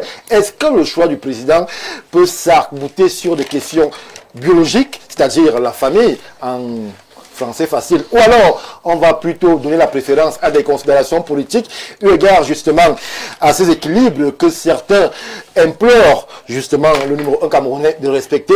Michel Gabriel, vous vouliez absolument prendre la parole, je vous la donne en vous questionnant sur l'orientation qui serait la meilleure pour que justement le pays Cameroun reste debout. Non, on ne peut pas parler, n'est-ce pas, d'un choix de vice-président en parlant, n'est-ce pas, des affaires biologiques. Ça, c'est de la fabulation. Ça, c'est, n'est-ce pas, ça, c'est dépassé. Ça, c'est des affaires de l'antiquité. Pas de biologique, ça veut dire quoi? Que je nomme mon enfant. Elle dit que je ne vais pas venir ici là, je demande à mon enfant de venir ici là, de parler à ma place. Pour faire quoi ça? Pourquoi le président Amadou Ahidjo n'a pas mis son fils quand il quitte le pouvoir? Vous pensez que Amadou Ahidjo n'a pas quelqu'un dans sa famille au moment où il laisse le pouvoir à M. Paul Biya? Ah mais non! Je veux qu'on enlève ce problème de biologie là. S'il vous plaît. On enlève ça sur le débat. Est-ce que les enfants du président Paul Biya ne sont pas camerounais? Est-ce que la famille du président n'est pas camerounaise? Et je vais vous dire une chose, Stéphane Biya. Dis-nous. Je vais vous dire que le Cameroun a été dirigé pendant 25 ans par un ressortissant du Grand Nord, en la personne de M. Amadou Ahidjo. Oui, il est parti, il a respecté la Constitution en laissant le pouvoir à son successeur constitutionnel, le port qui était le président Biya. Le président Biya doit faire pareil. C'est une obligation. Il doit faire pareil.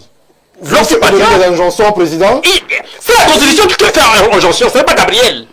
La Constitution fait injonction et non pas la personne de Gabriel. Le pouvoir discrétionnaire du chef. C'est ça. Le pouvoir discrétionnaire du chef n'est pas, n'est-ce pas, n'est pas un pouvoir illimité. Ce n'est pas une béatification, M. Stéphane Baga. Nous sommes des intellectuels. Lorsqu'on est intellectuel, on a le devoir de dire la vérité aux Camerounais. Et non pas de faire semblant. Oui. Maintenant, lorsqu'on parle du vice-président, le vice-président doit être un économiste statisticien. Vous comprenez? Ça doit être un économiste statisticien. Et pour quelle raison? Le vice-président doit être, n'est-ce pas, quelqu'un de factuel et non pas un spéculatif. Le vice-président doit être parfaitement bilingue pour être, n'est-ce pas, suffisamment fédérateur. Le vice-président doit avoir une statue aussi bien nationale qu'internationale. Vous excluez la famille? On ne parle pas de famille sur un plateau, M. Stéphane Baga. On ne parle pas, la Constitution nous l'interdit. On ne parle pas de famille, on ne parle pas de tribu, on parle de nation, on parle de Cameroun. Le Cameroun est au-dessus de tout le monde, y compris de moi-même. Oui. Le Cameroun a été dirigé pendant 25 ans par M. Amadou Ahidjo. Après lui, il a respecté la Constitution en donnant le pouvoir. Ce n'est pas parce qu'il aimait Paul Biya, mais c'est parce qu'il aimait la Constitution. Oui. Il a donné le pouvoir à son successeur constitutionnel, qui était le président Biya, que nous avons un temps. Lui doit faire pareil, pas parce qu'il veut ou parce qu'il ne veut pas, mais parce que la Constitution le demande. Merci. Voilà. Merci Michel Gabriel. Madame Abega, je me tourne vers vous. Les Camerounais attentifs à la météo politique ont eu écho il y a quelque temps d'une sortie du ministre d'État, Jacques Famdongo, qui justement évoquait ces aspects inhérents à la succession. Il avait dit la succession pourrait d'abord s'avérer biologique et peut-être aller vers la sphère politique. Je ne sais pas si le ministre, nous avons bien capté l'orientation du ministre, mais il avait mis en avant ces deux aspects inhérents à la succession. Vous qui êtes actrice politique, pensez-vous qu'on en soit là aujourd'hui à épiloguer sur des questions de famille, alors que dans la famille interne du président, nous l'avons encore suivi sur un plateau de Info TV ce dimanche, ça se dispute déjà, il y a des personnages qui sont disqualifiés par certains dans la famille et d'autres que c'est leur tour dans la famille aussi. Est-ce que le débat devrait être sur le biologique ou sur le politique, ou alors exclure les deux? Lorsque cette problématique d'une succession biologique est mise en exergue, cela veut dire qu'on assimile déjà la République du Cameroun à un royaume. Donc, on devrait dissoudre le terme République et parler plutôt de royaume. Par ailleurs, les membres de la famille du président de la République sont des Camerounais. Oui. Si quelqu'un remplit des conditions, il peut administrer ou alors exercer, être positionné à un poste de responsabilité parce qu'ils sont Camerounais. Il peut être nommé par le président. Mais parlant des questions de filiation, pour parler de l'État du Cameroun et de la succession à la tête de l'État, si il faut mettre en avant la question de la famille biologique pour succéder au président de la République, ça veut dire que la République du Cameroun est devenue la propriété du président de la République, de surcroît son héritage familial qu'il devra léguer à un de ses enfants. Que non, il y a des personnes charismatiques au Cameroun. Il y en a pas dans sa famille? Mais j'ai dit qu'ils sont Camerounais. J'ai dit qu'ils sont Camerounais. Il y a des charismes. Je veux dire, ce qu'il faut exclure, c'est le terme famille biologique. On parle des Camerounais, ils sont Camerounais comme vous et moi, on ne peut pas les exclure. Mais je veux dire, ça ne devrait pas être circonscrit autour de la famille présidentielle. Ça va ressembler, ou alors on met le débat comme ce que j'ai suivi à Info TV, je crois il y a 2 jours, comme si c'est pas un royaume. Nous sommes dans une république, c'est pas un royaume. Pour le choix du vice-président, moi je pense que le président ne peut pas nommer un charismatique, c'est-à-dire un homme politique qui a la foule. Un homme populaire. Un charismatique. Et pour parce quelle raison? En nommant un charismatique, comme il a aussi la prérogative de relever, de revoquer, le charismatique la population derrière le charismatique peut organiser un hold-up ou alors une insurrection, je vais dire. Mais dans le cas d'espèce, comme on parle de nomination, ce qui peut passer, c'est la nomination d'un technicien. Donc, le technicien du pouvoir. L'économiste, un technocrate. C'est mon temps de parole. C'est le technicien du pouvoir. Donc, l'homme qui maîtrise les dossiers du Cameroun. Où est-ce qu'on trouve cette perle rare, selon vous? L'appel, les Camerounais, si vous posez la question de savoir où est-ce qu'on trouve ça parmi les Camerounais. Les Camerounais sont des intellectuels. Il y a des personnes qui ont cheminé avec le président de la République et qui maîtrisent la diplomatie, qui maîtrisent les dossiers sensibles et les dossiers secrets du Cameroun. C'est dans ce milieu-là, dans ce panier-là que le président peut puiser. Donc, quelqu'un qui n'a pas une base politique, qui ne peut pas rassembler des foules. Il y en a qui deviennent des politiciens. Madame Abega, oui. je reste avec vous. Ce que vous dites est très intéressant. Mais est-ce qu'on pourrait confier un pays aussi complexe que le Cameroun à des mains inexpertes qui n'ont pas encore été éprouvées dans le danger, dans la douleur de la gestion au quotidien? C'est pour ça que je vous ai parlé. En confiant par exemple à un technocrate qui est habitué des dossiers, qui lui n'est pas au front politique. C'est pour ça que je vous ai parlé d'un technicien du pouvoir. Donc, quelqu'un qui connaît les dossiers du Cameroun, quelqu'un qui a marché avec le président, quelqu'un qui connaît les rouages du pouvoir. Il n'est pas forcément un homme politique charismatique, il est technicien. Ça veut dire qu'en diplomatie, il peut représenter le Cameroun. Oui. Partout à l'international, il peut représenter le Cameroun, parler au nom du Cameroun. Donc, il n'ira pas puiser dans la rue ou alors dans sa famille parce qu'il faut absolument que ça reste dans la famille. S'il faut absolument que ça reste dans la famille, ça veut dire que c'est les autres Camerounais qui sont dupes. Les autres Camerounais sont dupes. Le président de la République, en allant au Parlement, demander la modification de la Constitution pour la création d'un poste de vice-président, a sûrement déjà préparé quelqu'un. Mais comme il ne nous dira pas que j'ai préparé quelqu'un, la différence avec le président Ahidjo, tout le monde savait que si le président Ahidjo s'en va, c'est le successeur constitutionnel, c'est le Premier ministre. Voilà. Le Premier ministre était là, il maîtrisait les dossiers. Vous le savez aussi, si le président Paul Biya n'est pas là, c'est le vice-président qui est là. Mais le vice-président en question, on ne le connaît pas. C'est qui? À l'époque du président Ahidjo, on connaissait le Premier ministre qui était M. Paul Biya. Le monsieur Paul Biya était déjà Premier ministre et même les enfants récitaient la Constitution, que même si le président de la République n'est plus là, c'est le monsieur Paul Biya qui va devenir président. Ça ne se discutait pas. Mais pour le cas d'espèce, c'est créé comme de manière spontanée, comme quelque chose qui n'a pas été préparé. Sauf si il a préparé sa succession à l'insu des autres Camerounais et qu'il va nous faire la surprise le moment venu. Mais je pense qu'il faut exclure le débat sur la question biologique, la question des filiations. Il va nommer un Camerounais. Mais je n'ai pas dit que les membres de sa famille ne sont pas des Camerounais. J'insiste là-dessus. C'est compliqué ce que vous dites. Non, ils sont des Camerounais, mais on ne peut pas mettre en avant. On ne peut pas mettre en avant le choix exclusif autour de sa famille. Mais l'opacité est palpable. S'il vous plaît, Michel Gabriel.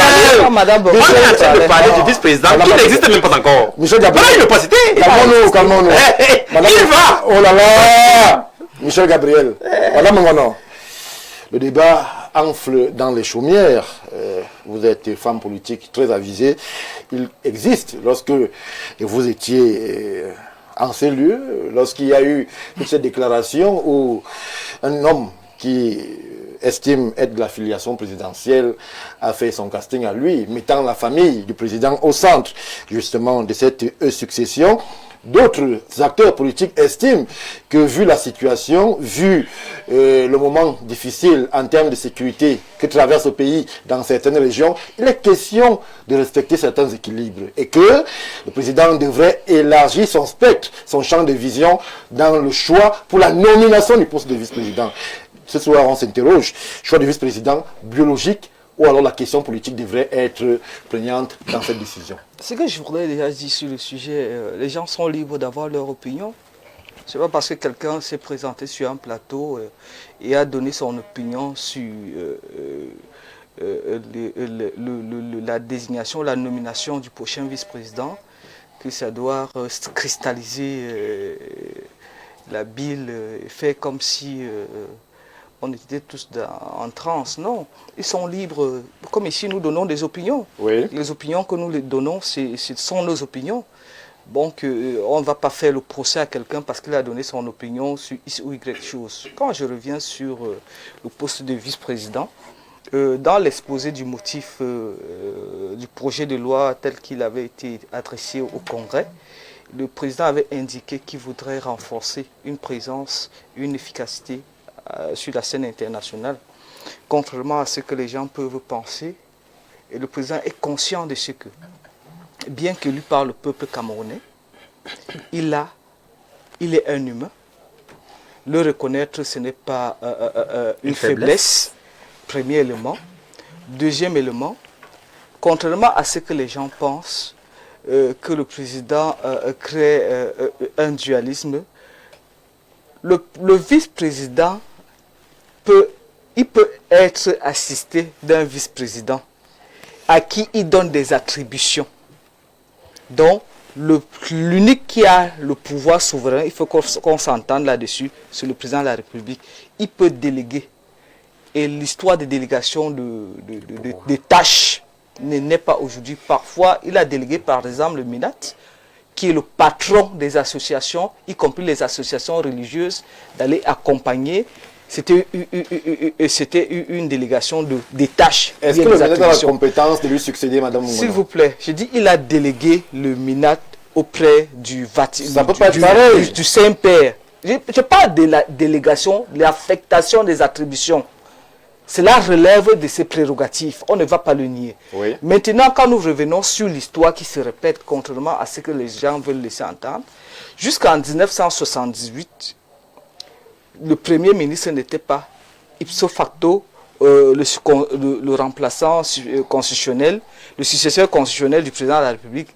La loi a été modifiée en 1979 pour faire du Premier ministre le successeur constitutionnel. Alors, nous sortons d'un vote au Congrès, ça fait quelques jours. Oui. Le président a la latitude, je ne crois pas que ça fait déjà 2 mois. Hein. Non. C'était hier, je crois. 14. Mais nous faisons comme si c'était une éternité. Et nous, quand nous mettons le curseur toujours sur le discours du 6 novembre, le président annonçait des grandes réformes. Nous pensons qu'entre autres, le poste de vice-président répond aussi à ces grandes réformes qui vient entrer dans le débat qui est inscrit sur... Si vous voulez que je réponde par oui ou non, dites-moi. Je ne vous demande pas de répondre par oui ou par non. On fait le débat du choix du vice-président. On ne fait pas le débat sur le poste de vice-président. Comprenons-nous. La thématique, c'est biologique ou politique? Permettez au monsieur Stéphane Barga que je mets... Souffrez que je ne réponde pas par 1 + 1 = 2. Je peux vous dire c'est égal à 3 à 5 si je le veux. Et je vous prouverai que j'ai raison. Donc lorsque je le dis, le choix du vice-président, déjà madame, quand je rentre sur le poste de vice-président, en indiquant l'exposé des motifs, le rayonnement et l'efficacité, la présence du Cameroun à l'international, il y a déjà un profil qui se dégage. Maintenant, que les Camerounais soient dans la spéculation, soit dans... Il y en a qui ont même dit eux-mêmes, ils sont des vice-présidents. Est-ce qu'on va les mettre en prison pour ça? Le président, le moment venu, va nommer le vice-président. Parce que moi, j'estime, il y a un ada de chez nous qui dit souvent que on ne doit pas se presser pour un voyage dont on sait qu'on va y passer la nuit, de peur de se fatiguer même avant d'arriver à point. Il est inévitable que demain ou après-demain, il y aura un poste de vice-président. Il sera nommé, il y a un poste de vice-président. Et la loi, contrairement à ce que les gens pensent, c'est une denrée de consommation courante. Oui. On ne peut pas voter une loi et la banquer. Non. Le vice-président sera nommé. Et lorsqu'il sera nommé, nous tous, nous allons le découvrir. Nous n'allons pas nous mettre au jeu et commencer à faire le porteur robot comme certains le font. Mais la seule chose dont nous sommes convaincus, c'est que le Cameroun est un État complexe. Au-delà de l'héritage colonial que certains se choisissent de brandir, et que je trouve dangereux parce que même ceux qui estimaient qu'il fallait inscrire dans la Constitution que tel et tel, cela serait même une restriction. Ça veut dire que ça va dispenser à l'autre de se porter candidat. Parce que si on doit voter parce que nous parlons tous français, on doit aller voter. Je ne crois pas que nos frères qui sont il faut leur laisser la latitude d'être aussi président de la République. Le Cameroun est complexe. Donc ne mettons pas le curseur, n'encadrons pas pour leur empêcher. On a besoin d'un homme d'État qui puisse conduire ce pays sans rancune. Parce que je le disais sur d'autres plateaux, tout Camerounais patriotes, pas ceux qui veulent que les choses se gâtent pour qu'ils arrivent au pouvoir ou bien que leur dossier soit effacé. Ils sont contents, ils veulent que ça s'embrase. Pour que leur dossier soit effacé, ceux qui sont dans les tribunaux, ils se retrouvent à danser dans les rues. Non, ceux qui sont patriotes doivent saluer l'acte posé par le chef de l'État, par le Parlement, parce que le Cameroun est en train d'aller vers une voie de stabilité, avec un homme d'État que nous voudrons au-dessus de la mêlée, en ce sens que si nous mettons des gens rancuniers, si nous mettons des gens qui ont des comptes à régler avec des gens, nous mettons les gens au sens, si on met quelqu'un qui n'a pas le sens élevé de la patrie et de l'intérêt général, le Cameroun risquera de s'embraser. Donc le président Paul Biya sait exactement là où il veut conduire. Et nous avons dit, il va laisser le Cameroun comme son prédécesseur le lui a légué. Dans la paix, la stabilité et en maintenant l'intégrité territoriale de notre pays. Merci Madame Ngono. El Hadj Marega, c'est vrai que la question peut paraître saugrenue lorsque quelqu'un nous observe depuis Washington, depuis l'Alaska, depuis Paris, depuis New York. Il pourrait estimer, mais dans quoi est-ce qu'on se retrouve? Mais c'est un débat que vous, l'acteur politique, vous ne pouvez pas ignorer.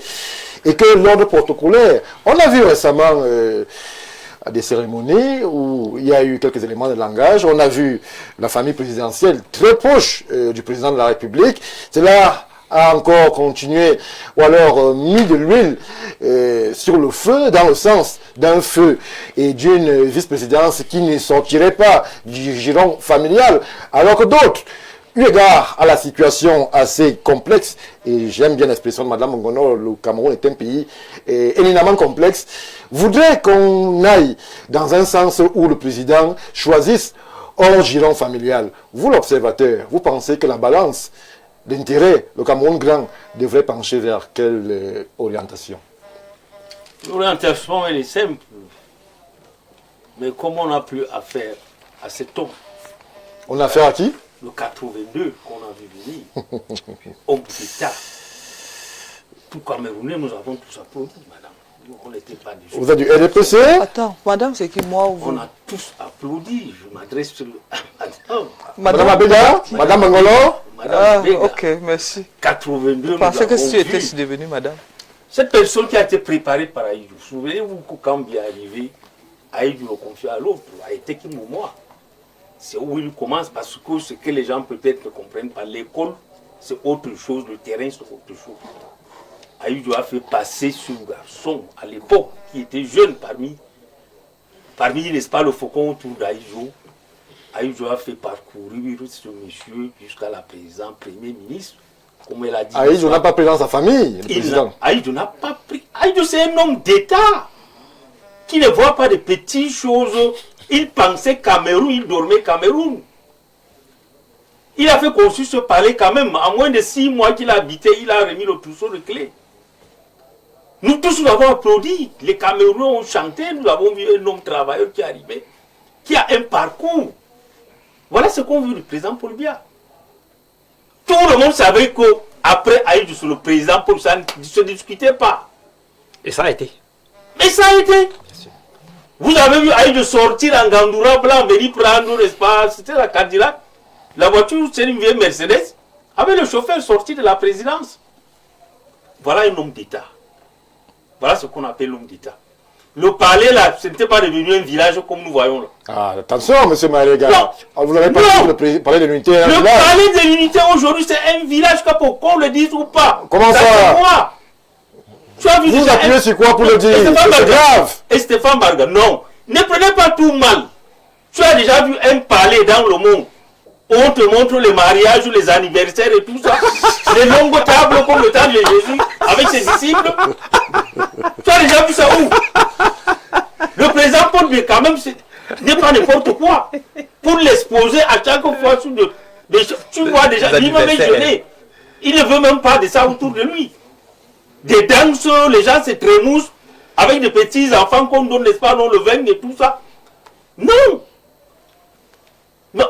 C'est que nous disons que le président Paul Biya, la chute de Mme Fadima, tu a dit quelque chose de vrai. Qu'il laisse le pays tel qu'il a trouvé comme Aïdou Reméti. C'est pas possible?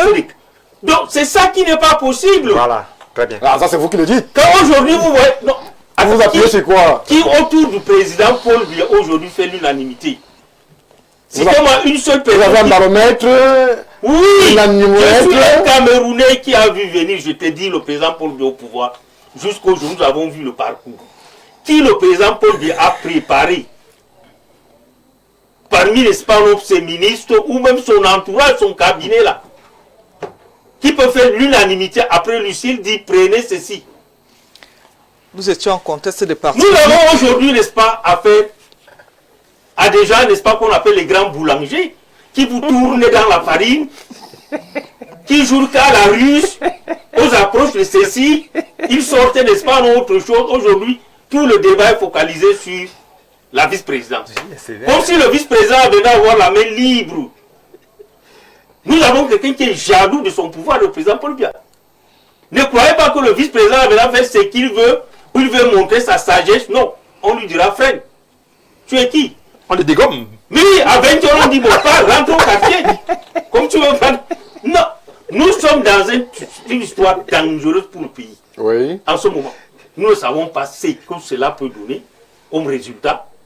Mais je me dis, malgré, n'est-ce pas, le problème physique, le président Paul Biya a encore son cerveau à la place.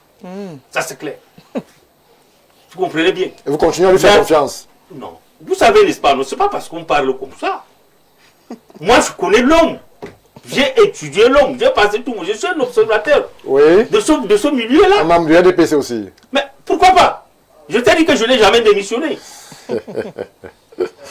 J'ai quand même occupé le poste de président de la sous-section. Merci. Si aujourd'hui j'adhère dans un parti, je gagne une élection, le RDPC peut me réclamer. Et c'est notre militant. Revenons à l'essentiel. Vous chutez. Donc le véritable problème que le président prouve, n'est-ce pas, qui recule, qui regarde dans le rétroviseur, qui j'ai été quand j'ai pris le pouvoir, comment on m'a restitué le pouvoir, qu'est-ce que je peux laisser pour ce petit enfant quand je te parle de villa aujourd'hui. Regarde le palais quand même, mon cher frère. Regarde les petits enfants, tout un monde là autour de lui. Donc peut-être c'est la peur de ce que deviendront ces enfants-là aujourd'hui. Donc qu'ils fassent un bon choix. Merci, merci El Hadj. Monsieur Anissenoa, je me tourne vers vous. Alors, El Hadj Marega met en avant un certain nombre d'aspects liés au management, liés au style Biya. Ahidjo, Amadou Ahidjo, l'ancien président, n'avait pas fait mystère autour justement de son choix. Est-ce que tous ces débats ont lieu aujourd'hui parce que le président Paul Biya n'a pas donné des signaux clairs quant à la succession ou alors à son remplacement? Est-ce que c'est ce mystère qui s'épaissit de jour en jour qui amène les uns les autres à penser que finalement il y a comme une incertitude qui plane sur le devenir du Cameroun? Monsieur Stéphane Varga, la méthode Ahidjo n'est pas forcément la méthode Biya. Je crois que c'est deux hommes différents qui ont certainement occupé la même fonction mais qui ont différentes manières de fonctionner. Je vais revenir sur les propos de M. Mariga tout à l'heure. El Hadj Mariga, oui. Oui, lorsqu'il disait que M. Biya n'a pas préparé quelqu'un. Peut-être que de manière explicite, M. Biya n'a pas préparé quelqu'un, mais il y a des Camerounais qui sont préparés à assurer ce poste de vice-président. Je ne citerai peut-être pas un nom, mais je vous dirais qu'on a vu un Camerounais présider à la 79e Assemblée Générale des Nations Unies. Je crois que c'est un profil qui peut c'est vous qui le dites. Moi, je ne voudrais pas citer un nom, mais je vous dis, lorsqu'on accède à ce niveau de responsabilité, je crois qu'on a déjà la fibre managériale, on est déjà un homme d'État. Oui, ce profil s'impose, mais il y a aussi la question de la représentativité, la capacité à être partout, être les yeux et les oreilles du président. Est-ce que le profil que vous évoquez ici peut être celui-là? être à New York ce matin, être à Milan demain, être à Bamako le jour d'après. C'est le président de la République qui décidera de quoi confier à son vice-président. Oui. Il n'est pas dit de manière explicite dans la Constitution que le vice-président aura ceci comme attribution. C'est le président de la République qui jugera nécessaire d'attribuer à son vice-président quelle tâche, quelle fonction ou alors quelle compétence. Donc je crois que le président de la République ne vient pas pour résoudre ipso facto les problèmes du Cameroun. Le président de la République vient certes pour combler un certain vide, comme on l'a dit tout à l'heure, mais je crois que le président de la République, le vice-président de la République se met au service du président de la République. Alors, Anissé Noah, que répondez-vous à ceux qui, dans sa famille, piaffent d'impatience et estiment qu'il devrait être dans la shortlist pour succéder au président Biya? Mais je crois qu'on l'a dit tout à l'heure sur ce plateau, oui. Chacun est légitime de dire que non, je peux être vice-président. Y compris le je crois que, bien évidemment, cela s'il vous plaît, nous sommes dans un pays que Mme Bongono et tous ici reconnaissons assez délicat en termes de management. Oui. Cela serait-il problématique ou alors serait dans l'ordre naturel que le fils du président le succède? Vous savez, M. Biya a dit à Radio Monte Carlo, je veux qu'on se souvienne de moi comme celui-là qui a légué la paix et la démocratie au Camerounais. La prospérité et la démocratie. La prospérité et la démocratie, merci. Et la démocratie au Camerounais. Je recadre. S'il vous plaît, à la parole. Je l'actifie. S'il vous plaît. Donc, c'est ce que vous avez dit. Vous n'avez pas Voilà. Alors, l'essentiel. Donc, je crois que le président de la République, c'est-à-dire la modification constitutionnelle, a fait couler beaucoup d'encre et de salive. Oui. Et si le président de la République veut véritablement qu'on se souvienne de lui comme celui-là qui a légué la prospérité au Camerounais, je crois qu'il est normal qu'on ait un profil conciliateur plutôt qu'un profil biologique. Parce que on serait là... Mais on dit qu'ils sont Camerounais. Ils sont Camerounais, mais personne ne leur dénie pas, c'est pas moi, le droit d'être Camerounais et le droit de se présenter à une élection. Ils se présentent pas en homme. En homme, monsieur. Mais à partir du moment où on est de la famille présidentielle et qu'on a été nommé, je crois que les uns et les autres sont lésés parce que ce n'est pas tout le monde qui a un président dans sa famille. Le président de la République, lorsqu'il est nommé, il est le président de tous les Camerounais. Il doit donc se départir des intérêts familiaux pour se positionner comme celui-là qui sert les intérêts de l'État. À partir du moment où je l'ai dit, je crois que le profil de vice-président n'est pas celui-là qui forcément viendrait de la famille biologique du président de la République, même s'il a la capacité, même s'il a la légalité et la légitimité de le faire. Mais je crois que ce n'est pas l'hypothèse qui pourra concilier ou alors qui pourra baisser la température au niveau, c'est pas moi, de la scène politique. Je crois que, comme on l'a dit sur ce plateau, on aura peut-être des personnes qui vont se proposer, mais le président de la République a peut-être sa shortlist, et je crois que en ce moment-là, il pourra décider de quelqu'un. Mais selon moi, la personne qui peut être vice-président ou alors qui devrait être vice-président, c'est une personne qui sait se départir des petites luttes tribales, des petits règlements de compte, une personne qui est un homme d'État et qui peut, si le président de la République n'est plus là, continuer avec le magistère du président de la République et le mener à terme. Merci Anissé Noah pour cette excellente chute. C'est par vos propos que nous allons mettre un terme. Non, c'est le temps est achevé, monsieur. Il va lire tout ça comment? Donne-lui aussi, c'est encore 10 minutes. Monsieur, le temps est achevé. On va dire merci à toutes nos équipes de production. S'il vous plaît, permettez-moi de conclure mon plateau en toute quiétude. On va dire merci à toutes nos équipes de production, Parfait, Zambo, Ismaël, Célestin Tomo derrière les boutons pour vous faire vivre. C'est 1h52 de direct sur Info TV. On va dire qu'on prend rendez-vous demain lorsque ce sera 17h, heure de Yaoundé au Cameroun, pour d'autres échanges. Vous ne bougez pas, dans 8 minutes, vous aurez le journal en langue de Shakespeare. Ministre Chobo sera là pour justement vous relayer les informations. Le meilleur, la quintessence de l'information. Théophile Vianney-Biya, le même exercice lorsque ce sera 20h. Info TV, chaîne de proximité. Nous sommes au cœur de l'actualité. Bien le bonsoir. Bonsoir. Merci pour l'invitation.